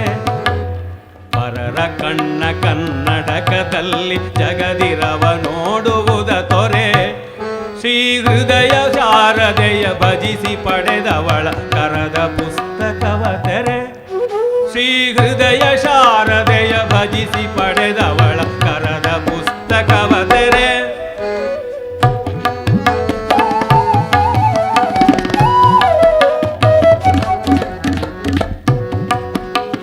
ಭವ ಸಮುದ್ರದೊಳ್ದುಮುಖಿ ತಂದು ನವರತ್ನ ವರ್ಷಗಳ ಕರೆ. ನವರತ್ನ ವರ್ಷಗಳ ಕರೆ. ಭವ ಸಮುದ್ರದೊಳ್ದುಮುಖಿ ತಂದು, ಭವ ಸಮುದ್ರದೊಳ್ದುಮುಖಿ ತಂದು ನವರತ್ನ ವರ್ಷಗಳ ಕರೆ. ಜಗದ ಭಯದ ಶಲ್ಯಗಳ ತುಡುಕಿ ಹಿಡಿದೆಳೆ ದೀಪ್ತಿಯಲಿ ಬೆಳೆ. ಜಗದ ಭಯದ ಶಲ್ಯಗಳ ತುಡುಕಿ ಹಿಡಿದೆಳೆ ದೀಪ್ತಿಯಲಿ ಬೆಳೆ. ಓ ಭರತ ಭೂಮಿವರ ಪುತ್ರ ನೀನಖಿಲ ಜಗನ್ಮಿತ್ರ. ಓ ಭರತ ಭೂಮಿವರ ಪುತ್ರ ನೀ ಮಹಾಭಾಗ್ಯ ಸತ್ಪಾತ್ರ. ಓ ಭರತ ಭೂಮಿವರ ಪುತ್ರ ನೀನಖಿಲ ಜಗನ್ಮಿತ್ರ. ನೀ ಭಾವಿ ಯುಗದ ಧಾತ್ರ, ನೀ ಭಾವಿ ಯುಗದ ಧಾತ್ರ. ಜಯ ಭಾರತ ಪುತ್ರ, ಜಯ ಭಾರತ ಪುತ್ರ, ಜಯ ಭಾರತ ಪುತ್ರ, ಜಯ ಭಾರತ ಪುತ್ರ, ಭಾರತ ಪುತ್ರ, ಭಾರತ ಪುತ್ರ.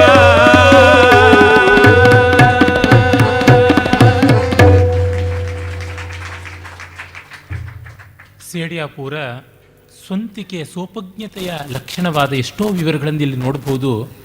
ಅವರೊಂದು ಕಡೆ ಹೇಳ್ತಾರೆ ಇದೇ ಕವಿತೆಯಲ್ಲಿ, ಕಾಮಧೇನುವಿನ ಎಲ್ಲ ಕೆಚ್ಚಲು ನಿನಗಿರುವಾಗ ಒಂದೇ ಕೆಚ್ಚಲನ್ನು ಹಿಡ್ಕೊಂಡು ಯಾಕೆ ಒದ್ದಾಡ್ತೀಯಾ, ಇಷ್ಟು ಭಾಷೆಗಳು ಇಷ್ಟು ಸೊಗಸಿದೆ ಅಂತ. ಈ ಕಾಲದವ್ರು ಹೇಳೋ ಬಹುಸಂಸ್ಕೃತಿಯನ್ನು ಅವರು ಎಂದೋ ಹೇಳಿದ್ದಾರೆ, ಆದರೆ ಅದರ ಐಕಮತ್ಯವನ್ನು ಅವರು ಮರೆತಿಲ್ಲ. ಸ್ವಯಂ ಅವರು ಅನೇಕ ಭಾಷೆಗಳನ್ನು ಬಲ್ಲವರಾಗಿದ್ದರು. ಈ ಕಾಲದ ಬಹುಸಂಸ್ಕೃತಿಯ ವಕ್ತಾರರು ಸರಿಯಾಗಿ ಕನ್ನಡವನ್ನೂ ಕಲ್ತಿಲ್ಲ, ಅಬದ್ಧವಾಗಿ ಇಂಗ್ಲೀಷನ್ನು ಕಲ್ತಿದ್ದಾರೆ. ಸಂಸ್ಕೃತ ಕಂಡ್ರೆ ಆಗೋಲ್ಲ, ಇಂಗ್ಲೀಷ್ ಅರ್ಥವಾಗೋಲ್ಲ, ಹಿಂದಿ ಅವ್ರಿಗೆ ಕಲಿಯೋಕ್ಕಾಗೋಲ್ಲ. ಇನ್ನು ತಮಿಳು ತೆಲುಗುಗಳು ದೂರ ದೂರವೇ ಉಳಿದು ಬಿಟ್ಟಿದೆ. ಉಳಿದಿರೋದು ಒಂದೇ ರಾಜಕೀಯ, ಇನ್ಯಾವುದೂ ಇಲ್ಲ. ನೋಡಿ, ಕನ್ನಡ ವಿಶ್ವವಿದ್ಯಾಲಯ ಸೇರಿದಂತೆ ಎಲ್ಲ ವಿಶ್ವವಿದ್ಯಾಲಯಗಳ ಕನ್ನಡ ಪ್ರೊಫೆಸರ್ಗಳನ್ನು ನೋಡಿದ್ರೆ ಗೊತ್ತಾಗುತ್ತೆ. ಸೇಡಿಯಾಪು ಕೃಷ್ಣ ಭಟ್ರು ಸಂಸ್ಕೃತ ಬಲ್ಲವರಾಗಿದ್ದರು, ಇಂಗ್ಲೀಷ್ ಬಲ್ಲವರಾಗಿದ್ದರು, ತುಳುವಂತೂ ಸರಿಯೇ ಸರಿ, ಕೊಂಕಣಿ ಬಲ್ಲವರಾಗಿದ್ದರು, ಕನ್ನಡವಂತೂ ಸೊಗಸಾಗಿ ಬಲ್ಲಂಥವ್ರು ಅನ್ನೋದು ಗೊತ್ತೇ ಇದೆ. ಹೀಗೆ 5 ಭಾಷೆಗಳು ಅವರಿಗೆ ಸಹಜವಾಗಿತ್ತು.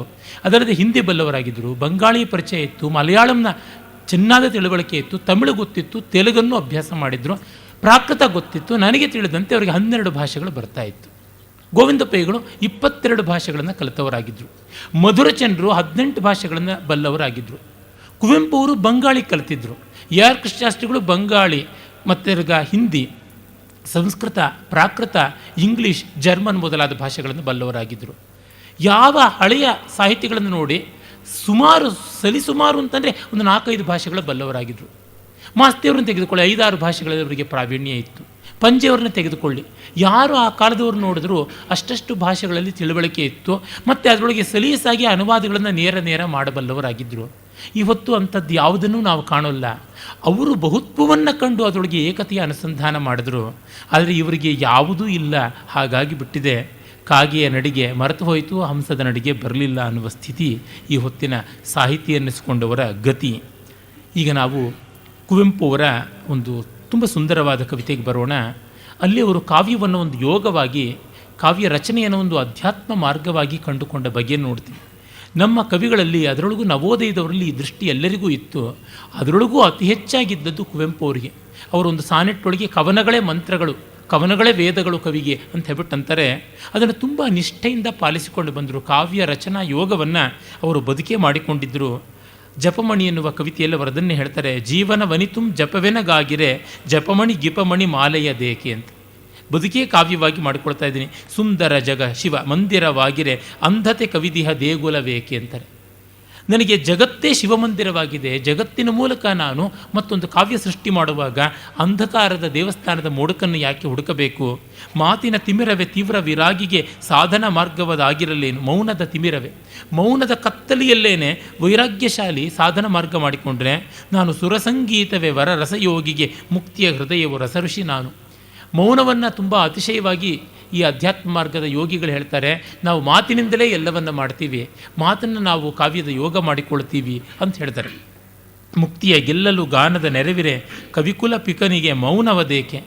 ಮುಕ್ತಿಯನ್ನು ಗೆಲ್ಲೋದಕ್ಕೆ ಗಾನ ಅಂದರೆ ಕವನ ಗಾನ ಇರುವಾಗ ಕವಿಕುಲ ಕೋಕಿಲಕ್ಕೆ ಮೌನ ಯಾಕೆ ಬೇಕು ಅಂತ ಹೇಳ್ತಾರೆ. ತುಂಬ ಜನ ಹೇಳ್ತಾರೆ ಮಾತಿಗೆ ಮೀರಿದ್ದು ಮೌನ ಅಂತ. ನಾನು ಆ ಪಂಥದವನಲ್ಲ. ಮೌನ ಆದರೆ ನನ್ನ ಕೆಲಸವೇ ನಡೆಯೋದಿಲ್ಲ. ಹಾಗಾಗಿ ನಾನಂತೂ ಮಾತಿಗೆ ಹೆಚ್ಚೆಚ್ಚು ಬೆಲೆ ಕೊಡ್ತಕ್ಕಂಥವನು. ಸರಸ್ವತಿಯನ್ನು ಉಪಾಸನೆ ಮಾಡ್ತೀನಿ, ದಕ್ಷಿಣಾಮೂರ್ತಿಯನ್ನಲ್ಲ. ದಕ್ಷಿಣಾಮೂರ್ತಿಯನ್ನು ವೇದಾಂತಿಗಳು ಉಪಾಸನೆ ಮಾಡಿಕೊಳ್ಳಲಿ. ಕವಿಗಳಿಗೆ, ಕಲಾವಿದರಿಗೆ ಎಲ್ರಿಗೂ ಸರಸ್ವತಿಯೇ ಬೇಕಾದದ್ದು. ಜ್ಞಾನದ ಸ್ವರೂಪವಾಗಿ ನಮ್ಮ ಪರಂಪರೆಯಲ್ಲಿ ಮೂವರನ್ನು ಹೇಳಿದ್ದಾರೆ. ಶಾಕ್ತ ಪರಂಪರೆಯಲ್ಲಿ ಸರಸ್ವತಿಯನ್ನು, ಶೈವ ಪರಂಪರೆಯಲ್ಲಿ ದಕ್ಷಿಣಾಮೂರ್ತಿಯನ್ನು, ವೈಷ್ಣವ ಪರಂಪರೆಯಲ್ಲಿ ಹಯಗ್ರೀವನನ್ನು. ಹೀಗಾಗಿ ಯಾವುದನ್ನು ಹಿಡ್ಕೊಳ್ಬಹುದು. ಅಂದರೆ ಮಾತಿನಿಂದಲೂ ಆಗಬಹುದು, ಮೌನದಿಂದಲೂ ಆಗಬಹುದು, ಅರ್ಥವಾಗದೇ ಇರುವ ಮಾತು ಕೆನೆತದಿಂದಲೂ ಆಗಬಹುದು, ತೊಂದರೆ ಇಲ್ಲ. ಒಟ್ಟಿನಲ್ಲಿ ಯಾವುದರಿಂದಲೂ ಕೈವಲ್ಯ ಕಾಣೋದಕ್ಕೆ ಸಾಧ್ಯ ಇದೆ. ಯಾವುದು ಹೆಚ್ಚು ಯಾವುದು ಕಡಿಮೆ ಅಂತ ಇಲ್ವಲ್ಲ. ಅದಕ್ಕಾಗಿ ಬಯಲಿನ ಬನಗಳ ಬಿಡುಗಡೆ ತಾನಿರೆ ಪಂಜನ ಬಂಧನ ಕವಿಶುಕಗೇಕೆ. ಬಯಲಿನಲ್ಲಿ ಹಾರಾಡಿಕೊಂಡಿರುವಾಗ ಈ ಬಂಧನಕ್ಕೆ ಯಾತಕ್ಕಿರಬೇಕು? ಎಷ್ಟೋ ಬಾರಿ ನಾವು ಇಂದ್ರಿಯ ಸಂಯಮ ಮತ್ತೊಂದು ವಾಂಗ್ನಿಯಮ ಅಂತೆಲ್ಲ ಅಂದುಕೊಂಡು ಅಸ್ತ್ರಾಯ ಫಟ್ ಅಂತ ಎಲ್ಲ ಮಾಡಿಕೊಂಡು ದಿಗ್ಬಂಧನಗಳನ್ನು ಮಾಡಿಕೊಂಡು ಒಂದು ಕಡೆ ಕೂತ್ಕೊಳ್ಳೋದ್ರೊಳಗೆ ಅರ್ಥ ಕಾಣೋದಿಲ್ಲ. ತೆರೆದು ಎಲ್ಲ ಕಡೆಯಲ್ಲೂ ಓಡಾಡಬೇಕು, ಮನಬಿಚ್ಚಿ ಮನಸ್ಸು ತೆರೆದು ಕಣ್ಣು ತೆರೆದು ನೋಡಬೇಕು ಅಂತ. ಯಾಕೆಂದರೆ ಒಂದು ಮಂತ್ರವನ್ನು, ಒಂದು ಬೀಜಾಕ್ಷರವನ್ನು ಕತ್ತಿ ಮೇಲೆ ನಿಂತಂತೆ ಶೂಲದ ಮೇಲೆ ಕೂತಂತೆ ಜಪ ಮಾಡೋದಕ್ಕಿಂತ ಒಂದು ಇಡೀ ಕಾವ್ಯ ಓದಿದ್ರೆ ಆ ಕಾವ್ಯ ರಸದಲ್ಲಿ, ರಸ ಪರಮಾತ್ಮ ಸ್ವರೂಪಿ, ಅಲ್ಲಿ ಮಗ್ನವಾಗಬಹುದಲ್ವ.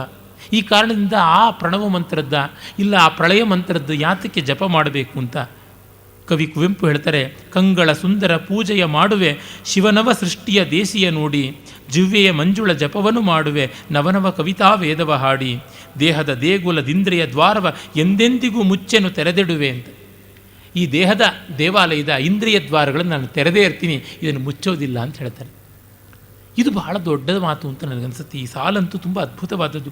ದೇಹದ ದೇಗುಲದ ಇಂದ್ರಿಯ ದ್ವಾರವನ್ನು ಮುಚ್ಚೋದು ಯಾತಕ್ಕೆ ಅಂತೆ. ಏಕೆಂದರೆ ಬಲವಂತವಾಗಿ ಎಲ್ಲವನ್ನು ಮುಚ್ಚಿಟ್ಟುಕೊಳ್ಳುವ ಹಠಯೋಗಕ್ಕಿಂತ ತೆರೆದಿಡುವಂಥದ್ದು ಒಳ್ಳೆಯದು. ತೆರೆದಿಟ್ಟು ಅಂಟಿಲ್ಲದೆ ನೋಡೋಣ.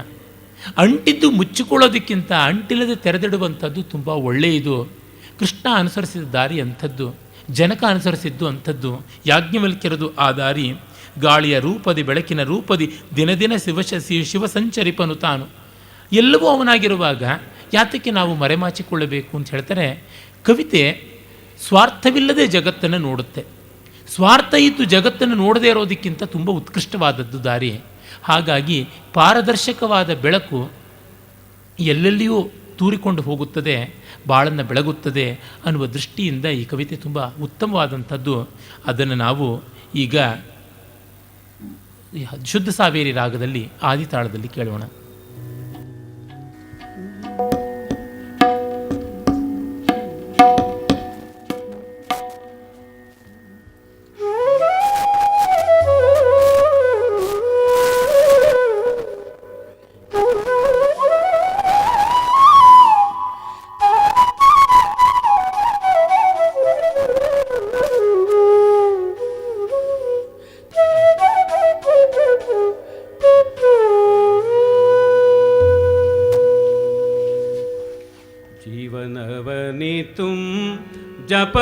ಜಪವನಗಾಗಿರೆ ಜಪಮಣಿಗಿ ಪಮಣಿ ಮಾಲೆಯದೇಕೆ. ಜೀವನವನಿತು ಜಪವನಗಾಗಿರೆ ಜಪಮಣಿಗಿ ಪಮಣಿ ಮಾಲೆಯದೇಕೆ. ಸುಂದರ ಜಗ ಶಿವ ಮಂದಿರವಾಗಿರೆ, ಸುಂದರ ಜಗ ಶಿವ ಮಂದಿರವಾಗಿರೆ, ಅಂಧತೆ ಕವಿದಿಗ ದೇಗುಲವೇಕೆ. ಅಂಧತೆ ಕವಿದಿಗ ದೇಗುಲವೇಕೆ. ಜೀವನವನಿತು ಜಪವನಗಾಗಿರೆ, ಜಪಮಣಿ ಗೀಪಮಣಿ ಮಾಲೆ ಅದೇಕೆ.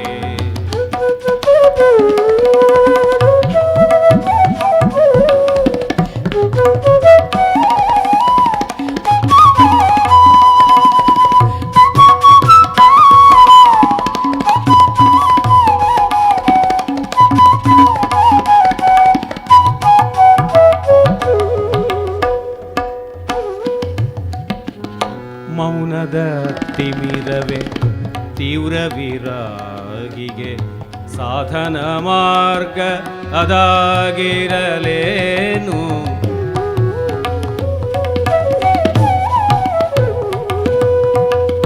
ಮೌನದ ತಿಮಿರವೇ ತೀವ್ರ ವಿರಾಗಿಗೆ, ಸಾಧನ ಮಾರ್ಗ ಅದಾಗಿರಲೇನು. ಸುರ ಸಂಗೀತವೇ ವರರಸಯೋಗಿಗೆ,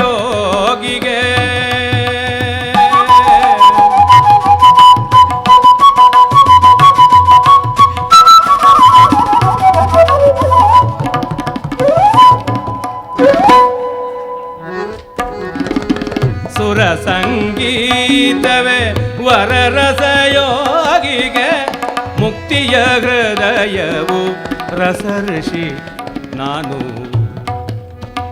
ಸುರ ಸಂಗೀತವೇ ವರರಸಯೋಗಿಗೆ, ಮುಕ್ತಿಯ ಹೃದಯವು ರಸಋಷಿ ರಸಋಷಿ ರಸಋಷಿ ನಾನು. ಜೀವನವನಿತು ಜಪವನಗಾಗಿರೆ, ಜಪಮಣಿ ಗೀಪಮಣಿ ಜಪಮಣಿ ಗೀಪಮಣಿ ಜಪಮಣಿ ಗೀಪಮಣಿ ಮಾಲೆಯದೇಕೆ.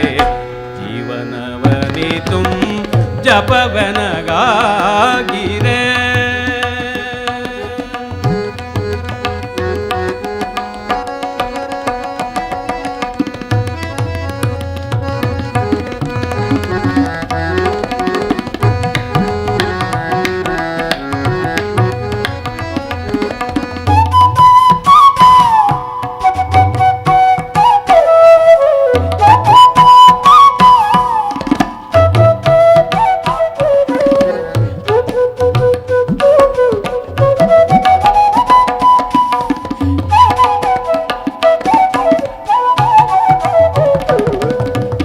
ಮುಕ್ತಿಯ ಗೆಲ್ಲಲು ಗಾನದ ನೆರವಿರೆ, ಮುಕ್ತಿಯ ಗೆಲ್ಲಲು ಗಾನದ ನೆರವಿರೆ, ಕವಿ ಕುಲಪಿಕರಿಗೆ ಮೌನವದೇಕೆ.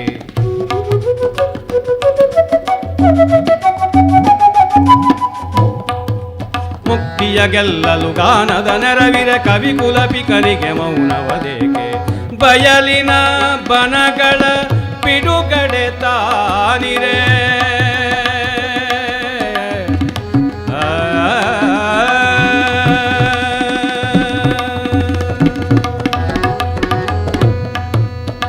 ಬಯಲಿನ ಬನಗಳ ಬಿಡುಗಡೆ ತಾನಿರೆ, ಪಂಜರ ಬಂಧನ ಕವಿ ಶುಕಗೇಕೆ.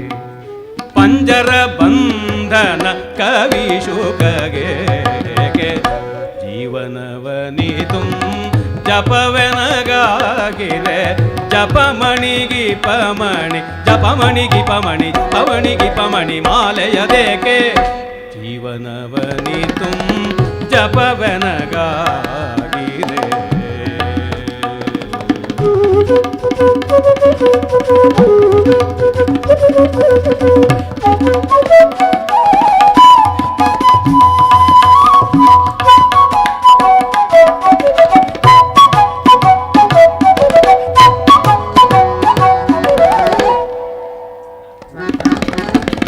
ಕಂಗಳ ಸುಂದರ ಪೂಜೆಯ ಮಾಡುವೆ,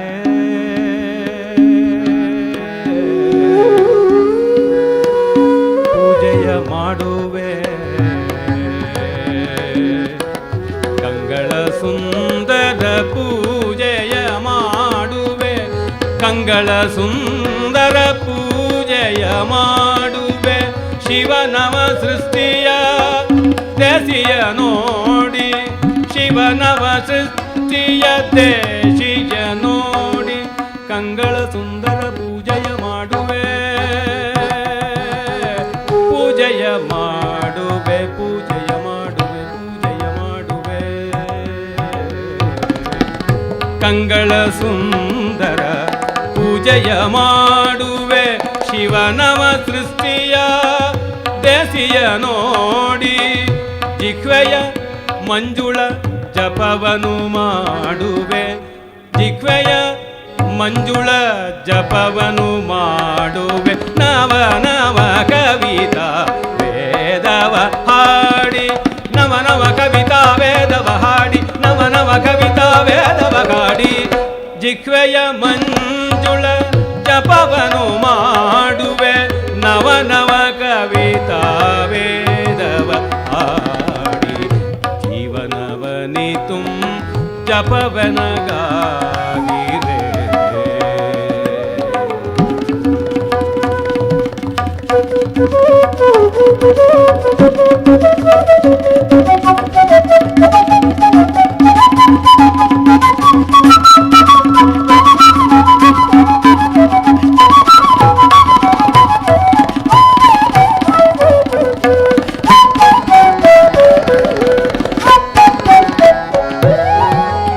ದೇಹದ ದೇಗುಲ ಇಂದ್ರಿಯ ದ್ವಾರವ ಎಂದಿಗೂ ಮುಚ್ಚೆನು ತೆರೆದಿಹೆ ನಾನು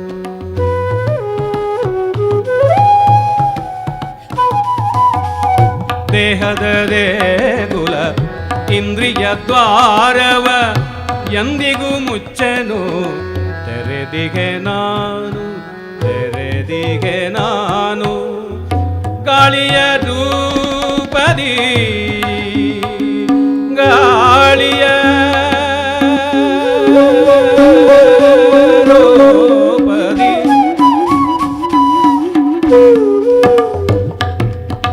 ಬೆಳಕಿನ ರೂಪದಿ ಬೆಳಕಿನ ರೂಪದಿ ಬೆಳಕಿನ ರೂಪದಿ ಗಾಳಿಯ ರೂಪದಿ ಬೆಳಕಿನ ರೂಪದಿ ದಿನ ದಿನ ಶಿವ ಸಂಚರಿಪನು ತಾನು ಗಾಳಿಯ ರೂಪದಿ ಬೆಳಕಿನ ರೂಪದಿ ದಿನ ದಿನ ದಿನ ದಿನ ದಿನ ದಿನ ದಿನ ದಿನ ಶಿವ ಸಂಚರಿಪನು ತಾನು ಶಿವನವನಿತು ಜಪವೆನಗಾಗಿರೆ ಜಪಮಣಿಗಿ ಪಮಣಿ ಮಾಲೆಯದೇಕೆ ಸುಂದರ ಜಗ ಶಿವ ಮಂದಿರವಾಗಿರೆ ಅಂಧತೆ ಕವಿದಿಗ ದೇಗುಲವೇಕೆ ಜೀವನವನಿತು ಜಪವೆನಗಾಗಿರೆ ಜಪಮಣಿಗಿ ಪಮಣಿ ಮಾಲೆಯದೇಕೆ ಜೀವನವನಿತು ಜೀವನವನಿತು ಜೀವನವನಿತು ಜಪ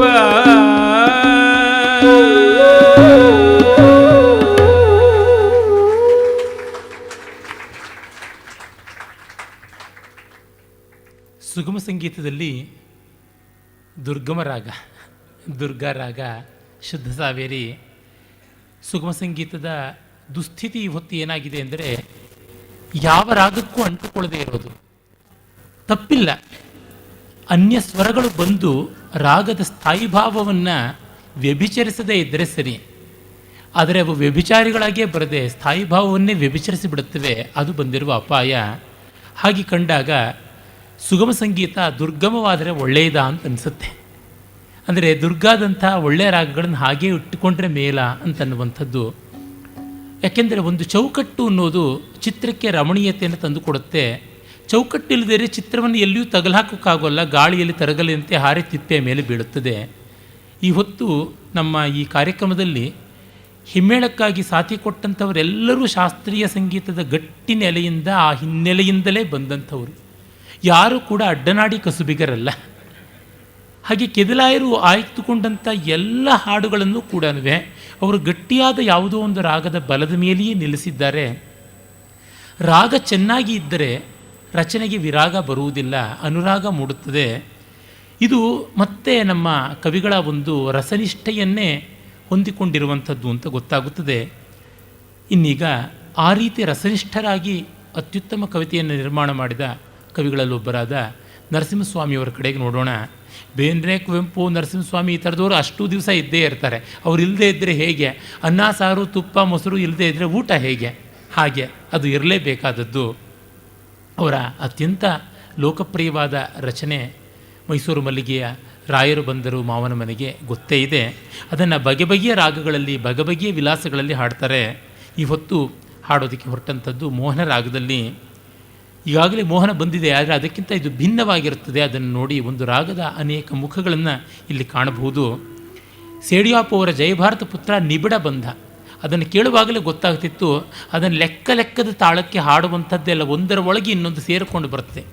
ಆದರೆ ಇದು ಹಾಗಲ್ಲ, ಅತ್ಯಂತ ಸುಕುಮಾರ ಬಂಧ, ಒಂದೊಂದು ಆವರ್ತಕ್ಕೆ ಒಂದೊಂದು ತಾಳ ಖಂಡಗಳಿಗೆ ಒಂದೊಂದು ಪದ ಅನ್ನುವಂತೆ ಒಡೆದುಕೊಳ್ಳುವಂಥದ್ದು. ಹೀಗಾಗಿ ಹಾಡಿಕೆಯ ರೀತಿಯೇ ಭಿನ್ನಯಿಸುವಂಥದ್ದನ್ನು ಕಾಣ್ತೀವಿ. ಹಾಡಿನ ಬಗ್ಗೆ ಏನೂ ಹೇಳಬೇಕಾಗಿಲ್ಲ, ತುಂಬ ಲೋಕವಿದಿತವಾದಂಥದ್ದು. ಈ ದೃಷ್ಟಿಯಿಂದ ಈ ರಚನೆ ಅನ್ಯಾದೃಶ. ದುರ್ದೈವ, ಈ ಕಾಲದ ಎಷ್ಟೋ ಜನಕ್ಕೆ ಈ ಅನುಭವ ಆಗೋಲ್ಲ. ಹಾಗಾಗಿ ಅದು ಕಾವ್ಯಾನುಭವ ಮಾತ್ರ. ಕೇಳಿ.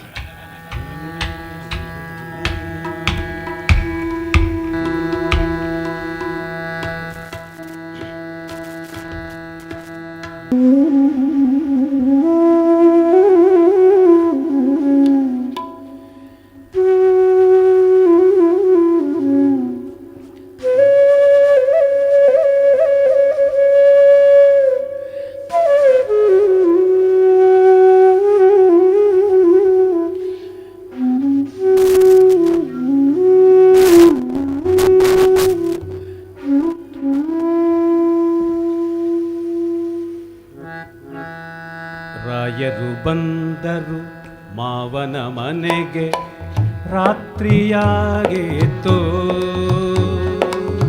ರಾಯರು ಬಂದರು ಮಾವನ ಮನೆಗೆ, ರಾತ್ರಿಯಾಗಿತ್ತು.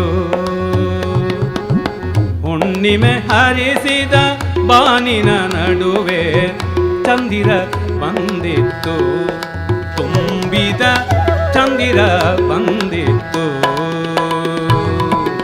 ರಾಯರು ಬಂದರು ಮಾವನ ಮನೆಗೆ, ರಾತ್ರಿಯಾಗಿತ್ತು. ಆಗ ರಾತ್ರಿಯಾಗಿತ್ತು.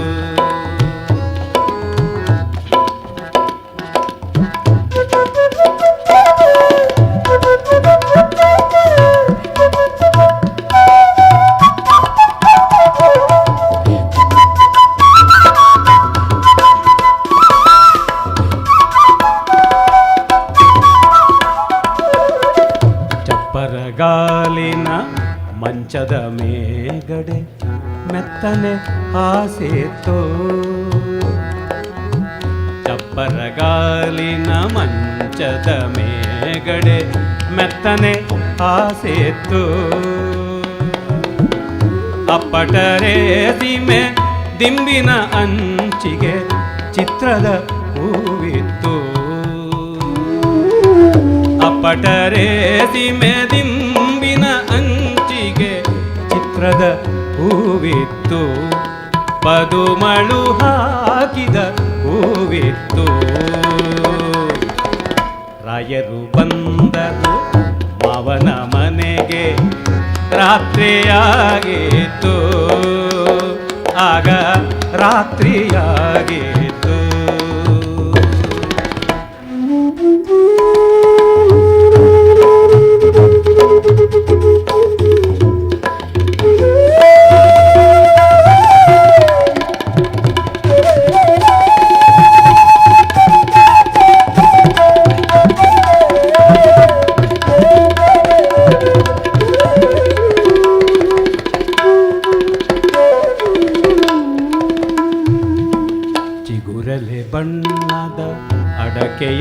ಬಂದಳು, ಚಿಗುರೆಲೆ ಬಣ್ಣದ ಅಡಕೆಯ ತಂದಳು.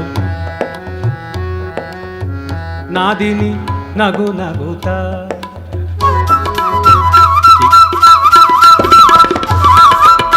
ಚಿಗುರೆಲೆ ಬಣ್ಣದ ಅಡಕೆಯ ತಂದಳು. ನಾದಿನಿ ನಗು ನಗುತ್ತ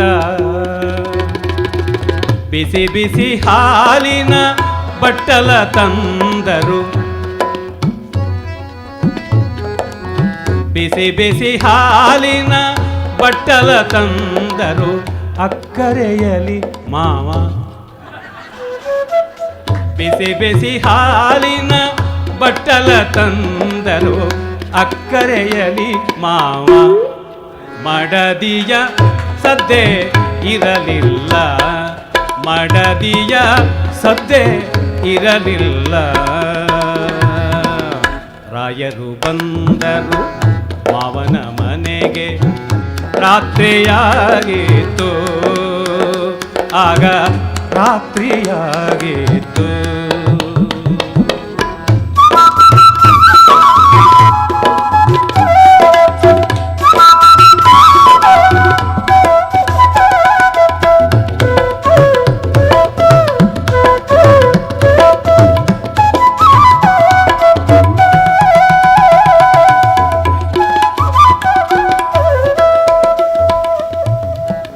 ಮಡದಿಯ ತಂಗಿಯ ಕರೆದಿಂತೆಂದರು. ಮಡದಿಯ ತಂಗಿಯ ಕರೆದಿಂತೆಂದರು. ಅಕ್ಕನ ಕರೆಯಮ್ಮ, ಅಕ್ಕನ ಕರೆಯಮ್ಮ. ಮೆಲುದನಿಯಲಿ ನಾದಿನಿ ಇಂತೆಂದಳು. ಮೆಲುದನಿಯಲಿ ನಾದಿನಿ ಇಂತೆಂದಳು. ಪದುಮಳು ಒಳಗಿಲ್ಲ.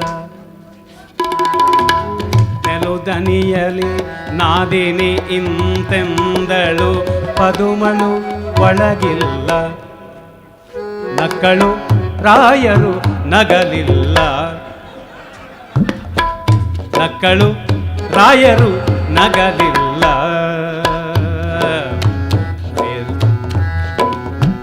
ರಾಯರು ಬಂದರು ಮಾವನ ಮನೆಗೆ.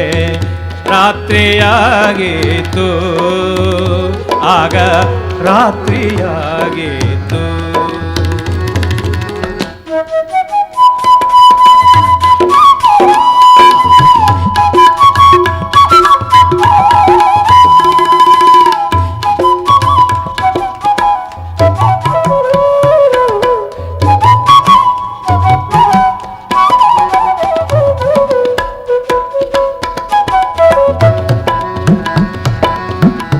ಏರುತ್ತ ಇಳಿಯುತ್ತ ಬಂದರು ರಾಯರು ದೂರದ ಊರಿಂದ. ಏರುತ್ತ ಇಳಿಯುತ್ತ ಬಂದರು ರಾಯರು ದೂರದ ಊರಿಂದ. ಏರುತ್ತ ಇಳಿಯುತ್ತ ಬಂದರು ರಾಯರು ದೂರದ ಊರಿಂದ. ಕಣ್ಣನು ಕಡಿದರು ನಿದ್ದೆಯು ಬಾರದು. ಕಣ್ಣನು ಕಡಿದರು ನಿದ್ದೆಯು ಬಾರದು. ಪದುಮಳು ಒಳಗಿಲ್ಲ. ಪದುಮಳ ಬಳೆಗಳ ತನಿಗಿಲ್ಲ.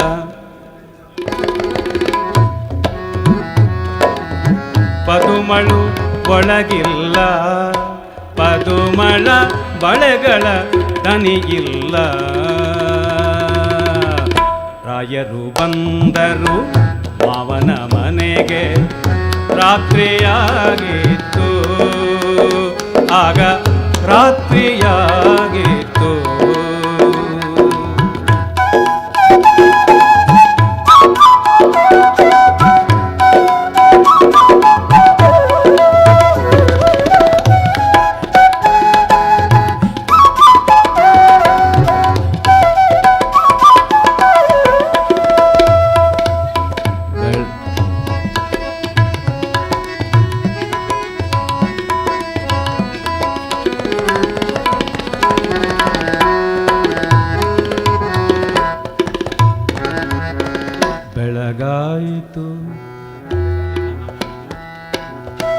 ಬೆಳಗಾಯಿತು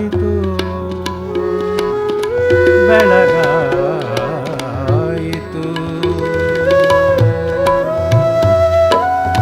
ಬೆಳಗಾಯಿತು. ಸರಿ ಹೊರಡುವೆ ಎಂದರು ರಾಯರು ಮುನಿಸಿನಲಿ. ಬೆಳಗಾಯಿತು ಸರಿ ಹೊರಡುವೆ ಎಂದರು ರಾಯರು ಮುನಿಸಿನಲಿ. ಒಳಮನೆಯಲ್ಲಿ ನೀರಾಯಿತು ಒಳಮನೆಯಲ್ಲಿ ನೀರಾಯಿತು ಎಂದಳು ನಾದಿನಿ ರಾಗದಲ್ಲಿ.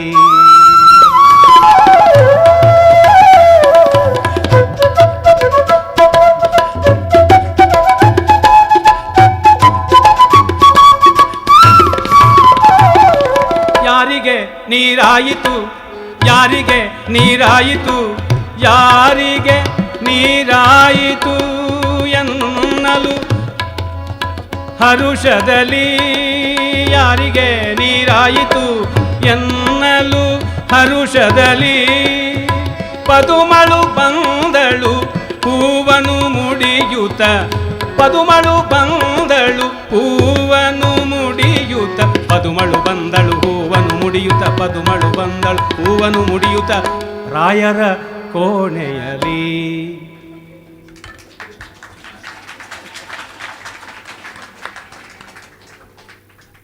ಅತ್ಯದ್ಭುತವಾದ ಗಾನವನ್ನು ಕೇಳಿದ್ವಿ.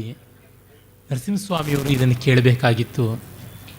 ಏಕೆಂದರೆ ಇದು ತುಂಬ ಲೋಕದಲ್ಲಿ ಪ್ರಚುರವಾಗಿದ್ದ ಇರುವಂತಹ ಮಟ್ಟು ನನಗೊಂದು ಸ್ವಲ್ಪವೂ ಇಷ್ಟ ಇಲ್ಲದೆ ಇರೋದು.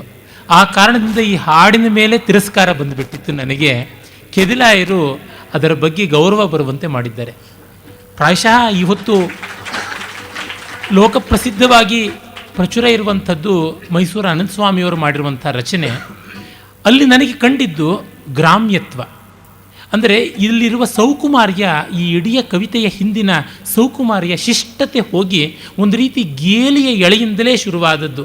ರಾಯರು ಬಂದರು ಮಾವನ ಮನೆಗೆ ರಾತ್ರಿಯಾಗಿತ್ತು ಅಂತ ಒಂದು ಥೂ ಅನ್ನುವಂಥ ರೀತಿಯಲ್ಲಿ ನನಗೆ ಯಾರು ಮಾಡಿದ್ರೂ ಪರವಾಗಿಲ್ಲ, ನನ್ನ ವಿಮರ್ಶನ ಬುದ್ಧಿ ನನಗೆ ಹೇಳಿದ್ದಷ್ಟನ್ನು ಹೇಳ್ತೀನಿ, ಆ ಥರ ಮಾಡಿದ್ದು. ಆದರೆ ಇಲ್ಲಿ ಎತ್ತುಗಡೆಯಿಂದಲೇ ಒಂದು ಸೌಕುಮಾರ್ಯ, ಇಲ್ಲಿ ನಗುವಂಥದ್ದು ಯಾವುದೂ ಇಲ್ಲ ಅನ್ನುವಂಥದ್ದೇನೆ ಅದನ್ನು ಇಷ್ಟು ಚೆನ್ನಾಗಿ ನಗೆ ಬರುವಂತೆ ತೋರ್ಪಡಿಸಿದ್ದಾರೆ ಅವರ ಗಾನದಿಂದ. ಅಂದರೆ ಇದರ ಹಿಂದಿರುವ ಆ ಸೌಕುಮಾರ್ಯ ಪ್ರೀತಿ ವಿಶ್ವಾಸಗಳ ಶೃಂಗಾರದ ಹಿನ್ನೆಲೆ ಇದೆ. ಅನಂತಸ್ವಾಮಿಯವರು ಪ್ರಾಯಶಃ ಇನ್ಯಾರೋ ಮಾಡಿದಿರ್ತಕ್ಕಂಥ ಆ ಮಟ್ಟು ಯಾವುದು ಜನಪ್ರಿಯವಾಗಿರುವಂಥದ್ದು, ಅಲ್ಲಿ ಎತ್ತುಕೊಳ್ತಲೇ ಅಪಹಾಸ್ಯದ ಎಳೆ ಕಾಣಿಸುತ್ತದೆ, ಶೃಂಗಾರದ ಎಳೆ ಹೊರಟು ಹೋಗುತ್ತದೆ. ತುಂಬ ಸುಕುಮಾರವಾದ ಮಧುರವಾದ ಶೃಂಗಾರದ ಭಾವ ಉಳಿಯುವಂತೆ ಮಾಡಿದ್ದಾರೆ. ಕೆದಿಲಾಯರ ವೈಶಿಷ್ಟ್ಯ ಅಲ್ಲಿದೆ. ಮತ್ತು ಆದ್ಯಂತದವರೆಗೂ ಆ ನಾಟಕೀಯತೆಯನ್ನು ಅಷ್ಟು ಚೆನ್ನಾಗಿ ಉಳಿಸಿಕೊಂಡಿದ್ದಾರೆ. ತುಂಬ ಜನಮನಸ್ಸಲ್ಲಿ ಮುಟ್ಟಿರುವಂಥದ್ದು ಆ ಒಂದು ಮಟ್ಟು ಯಾವುದಿದೆ ಅದನ್ನು ಮೀರುವಂತೆ, ಅದರ ಛಾಯೆ ಒಂದಿಷ್ಟೂ ಬರದಂತೆ ಭಿನ್ನವಾಗಿ ಉತ್ತಮವಾಗಿ ಮಾಡುವಂಥದ್ದು ಇದೆಯಲ್ಲ, ಅದು ಅನೇಕ ಬಾರಿ ಕೆದಿಲಾಯರಲ್ಲಿ ನಾನು ಕಂಡಂಥದ್ದು. ಆ ಶಕ್ತಿಗೆ ನಮಸ್ಕಾರಗಳು. ಇನ್ನು ನಾವು ಈ ಹೊತ್ತಿನ ಒಂದು ಕಡೆಯ ಕೃತಿಯನ್ನು ಎಸ್ ವಿ ಪರಮೇಶ್ವರ ಭಟ್ಟರ ಒಂದು ರಚನೆಯಲ್ಲಿ ನೋಡಬಹುದು. ಚೆಂಗುಲಾಬಿ. ಪರಮೇಶ್ವರ ಭಟ್ಟರು ನೋವನ್ನೇ ಉಂಡು ಸಂತೋಷವನ್ನೇ ಕೊಟ್ಟಂಥ ವಿರಳರ ಪಂಕ್ತಿಯಲ್ಲಿ ಸೇರುವಂತಹ ಒಳ್ಳೆಯ ವಿದ್ವಾಂಸರು, ಕವಿಗಳು ಕೂಡ. ಅವರೊಂದು ಗುಲಾಬಿಯ ಬಗ್ಗೆ ಬರೆದಂಥ ಒಂದು ಹಾಡನ್ನು ನೋಡೋಣ. ಏನಿದೇನು ಮಾಟ ನೋಡಲೆನಿತಿದ ಅಚ್ಚರಿ ಅಂತ ಹೇಳ್ತಾರೆ. ಆ ಗುಲಾಬಿಯ ಸೊಗಸು ಎಷ್ಟು ಆಕರ್ಷಕವಾದದ್ದು. ಅರುಣ ಮೂಡಿದೊಡನೆ ಮೂಡಿ ಬಿಮ್ಮನೆ ಬಿರಿದರಳಿಹೆ, ಕಿರಣಕಾಂತಿಯೊಡನೆ ಕೂಡಿ ಕಮ್ಮನೆ ಮಗಮಗಿಸಿಹೆ, ನೆಲದ ಸಾರ ಸತ್ವರಸವೇ ಹೂವರಳರಳಿ ನಿಂದುದೆ ಅಂತ. ಮುಳ್ಳಿಗೂ ಅದೇ ಹೋಗಿದ್ದು, ಹೂವಿಗೂ ಅದೇ ಹೋಗಿದ್ದು. ಅರೆ ಹೂವು ಹೀಗಾಯಿತು, ಮುಳ್ಳು ಹಾಗಾಯ್ತಲ್ಲ, ಆ ಒಲಮೆಯ ಸಂಕೇತವೇ ಇದಾಗಿದೆಯಾ ಅಂತ ಹೇಳ್ಬಿಟ್ಟು ಅವರು ಕೇಳ್ತಾರೆ. ಅದರ ಸುವಾಸನೆಯನ್ನು, ಅದರ ಮಾರ್ಧವವನ್ನು, ಅದರ ಮಂದಹಾಸವನ್ನು, ಅದನ್ನು ದುಂಬಿ ಹಾಡ್ತಾ ಇದೆಯಾ ಅಂತ ಕೇಳ್ತಾರೆ. ದುಂಬಿಯ ಹಾಡಿಗೆ ಗುಲಾಬಿಯೇ ವಸ್ತುವಾಗಿದೆಯಾ ಅಂತಾರೆ. ಮತ್ತು ಭೃಂಗ ಸಂಘ ಸುಖಿಯೇ ನೀನೇ ಧನ್ಯ ಧರೆಯಲಿ, ಮೊದಲ ಹೃದಯ ಹಸನ್ಮುಖಿಯೇ ನಿನ್ನ ನೆಂತು ಮರೆಯಲಿ ಅಂತ. ನಿನ್ನ ಗುಣವನ್ನು ಮೆಚ್ಚುವ ದುಂಬಿ ನಿನ್ನ ಜೊತೆ ಇರೋದರಿಂದ ನೀನು ದೊಡ್ಡದಾಗಿದ್ದೀಯಾ, ನೀನು ಧನ್ಯ ಅಂತ. ಇದೊಂದು ಅನ್ಯಾಪದೇಶ. ಕವಿ ಕೇಳ್ತಾರೆ, ಸಹೃದಯ ಒಬ್ಬ ಕವಿಯ ಎಲ್ಲ ಗುಣಗಳನ್ನೂ ಮೆಚ್ಚಿ ಅವನ ಜೊತೆ ಇದ್ದರೆ ಅದಕ್ಕಿಂತ ಧನ್ಯತ್ವ ಇನ್ಯಾವುದು ಅಂತ. ಎಷ್ಟೋ ಬಾರಿ ನಮ್ಮನ್ನು ಮೆಚ್ಚುವವರು ನಮ್ಮ ಹತ್ತಿರ ಇರೋಲ್ಲ, ನಮ್ಮ ಹತ್ತಿರ ಇರೋರು ನಮ್ಮನ್ನು ಮೆಚ್ಚೋಲ್ಲ. ಎಸ್ ವಿ ಪರಮೇಶ್ವರ ಬದುಕು ಅದೇ ಆಗಿದ್ದು, ಪರಮೇಶ್ವರ ಭಟ್ರ ಬದುಕು. ಅವರ ಅನುನೋಯ್ದ ಒಲುಮೆಯ ಹೆಂಡತಿ ಪಾಪ ಮತಿಭ್ರಾಂತರಾಗ್ಬಿಟ್ರು.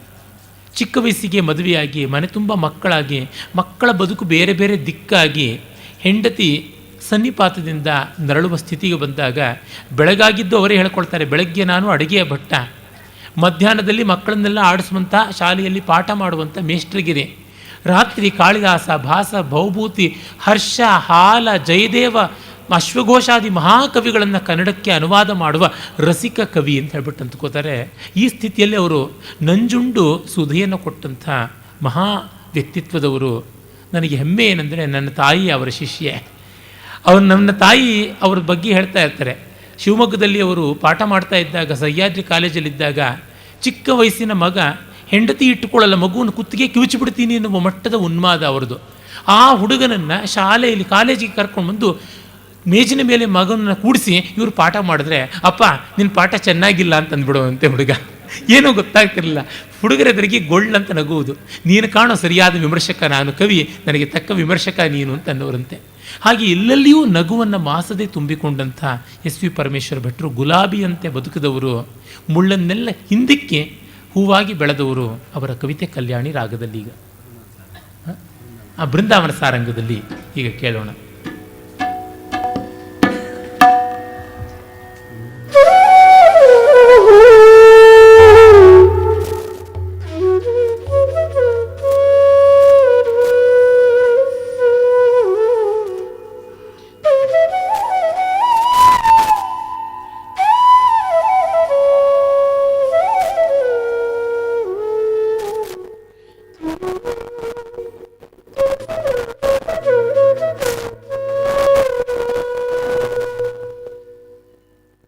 ಏನಿದೇನಿದೇನು ಮಾಟ ನೋಡಲೆನಿತಿರಚ್ಚರಿ, ಏನಿದೇನಿದೇನು ಮಾಟ ನೋಡಲೆನಿತಿರಚ್ಚರಿ, ಸೊಬಗೆ ಸೂರ್ಯಗೋದ ಬೇಟ ನೋಡಿದನಿತು ಅಚ್ಚರಿ, ಸೊಬಗೆ ಸೂರ್ಯಗೋದ ಬೇಟ ನೋಡಿದನಿತು ಅಚ್ಚರಿ, ಏನಿದೇನಿದೇನು ಮಾಟ ನೋಡಲೆನಿತಿರಚ್ಚರಿ, ನೋಡಲೆನಿತಿರಚ್ಚರಿ.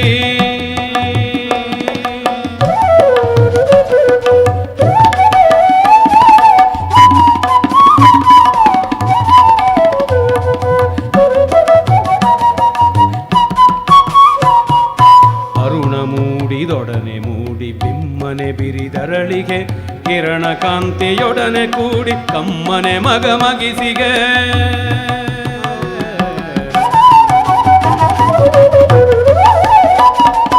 ಅರುಣ ಮೂಡಿದೊಡನೆ ಮೂಡಿ ಬಿಮ್ಮನೆ ಬಿರಿದರಳಿಗೆ, ಕಿರಣ ಕಾಂತಿಯೊಡನೆ ಕೂಡಿ ಕಮ್ಮನೆ ಮಗ ಮಗಿಸಿಗೆ, ನೆಲದ ಸಾರ ಸತ್ವರಸವೆ ಹೂವೊಳರಳಿ ನಿಂದುದೇ,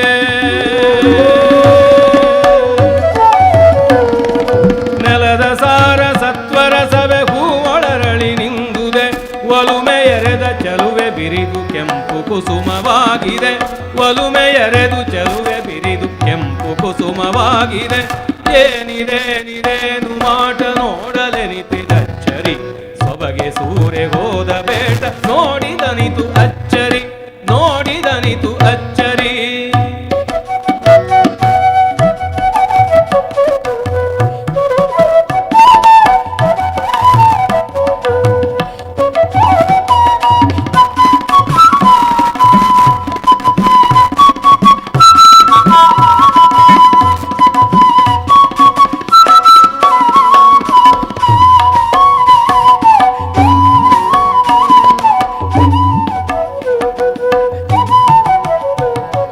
ಕಣ್ಣಿಗಿನಿದು ಮುಟ್ಟಲು ಮೃದು, ಕಣ್ಣಿಗಿನಿದು ಮುಟ್ಟಲು ಮೃದು, ಆಹ ಏಂ ಸುವಾಸನೆ, ಆಹ ಏಂ ಸುವಾಸನೆ, ಪುಳಕಗೊಂಡ ಕೆಂಪು ಮೈಯ ಮಂದಹಾಸದಾನನೆ, ಪುಳಕಗೊಂಡ ಕೆಂಪು ಮೈಯ ಮಂದಹಾಸದಾನನೆ, ದುಂಬಿ ಹಾಡಿ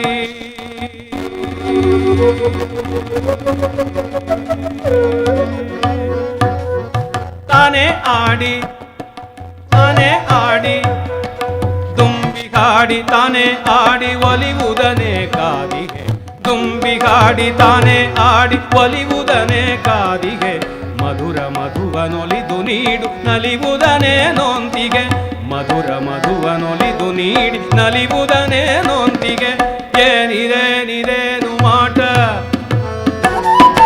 ನೋಡಲೆನಿತಿದಚ್ಚರಿ ನೋಡಲೆನಿತಿದಚ್ಚರಿ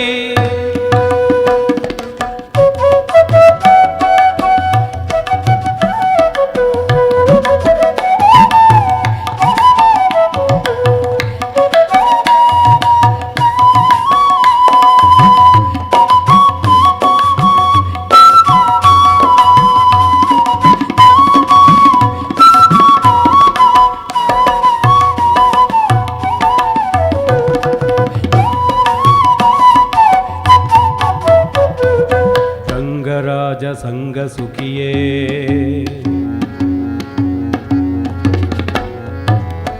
ಭೃಂಗರಾಜ ಸಂಗ ಸುಖಿಯೇ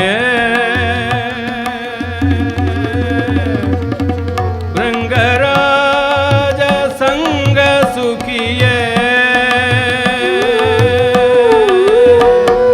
ನೀನೇ ಧನ್ಯ ಧರೆಯಲಿ ನೀನೇ ಧನ್ಯ ಧರೆಯಲಿ ಮಧುರ ಹೃದಯ ಹಸನ್ಮುಖಿಯೇ ಮಧುರ ಹೃದಯ ಹಸನ್ಮುಖಿಯೇ ನಿನ್ನನೆಂತು ಮರೆಯಲಿ ನಿನ್ನನೆಂತು ಮರೆಯಲಿ ನಿನ್ನನೆಂತು ಮರೆಯಲಿ ಏನಿದೆ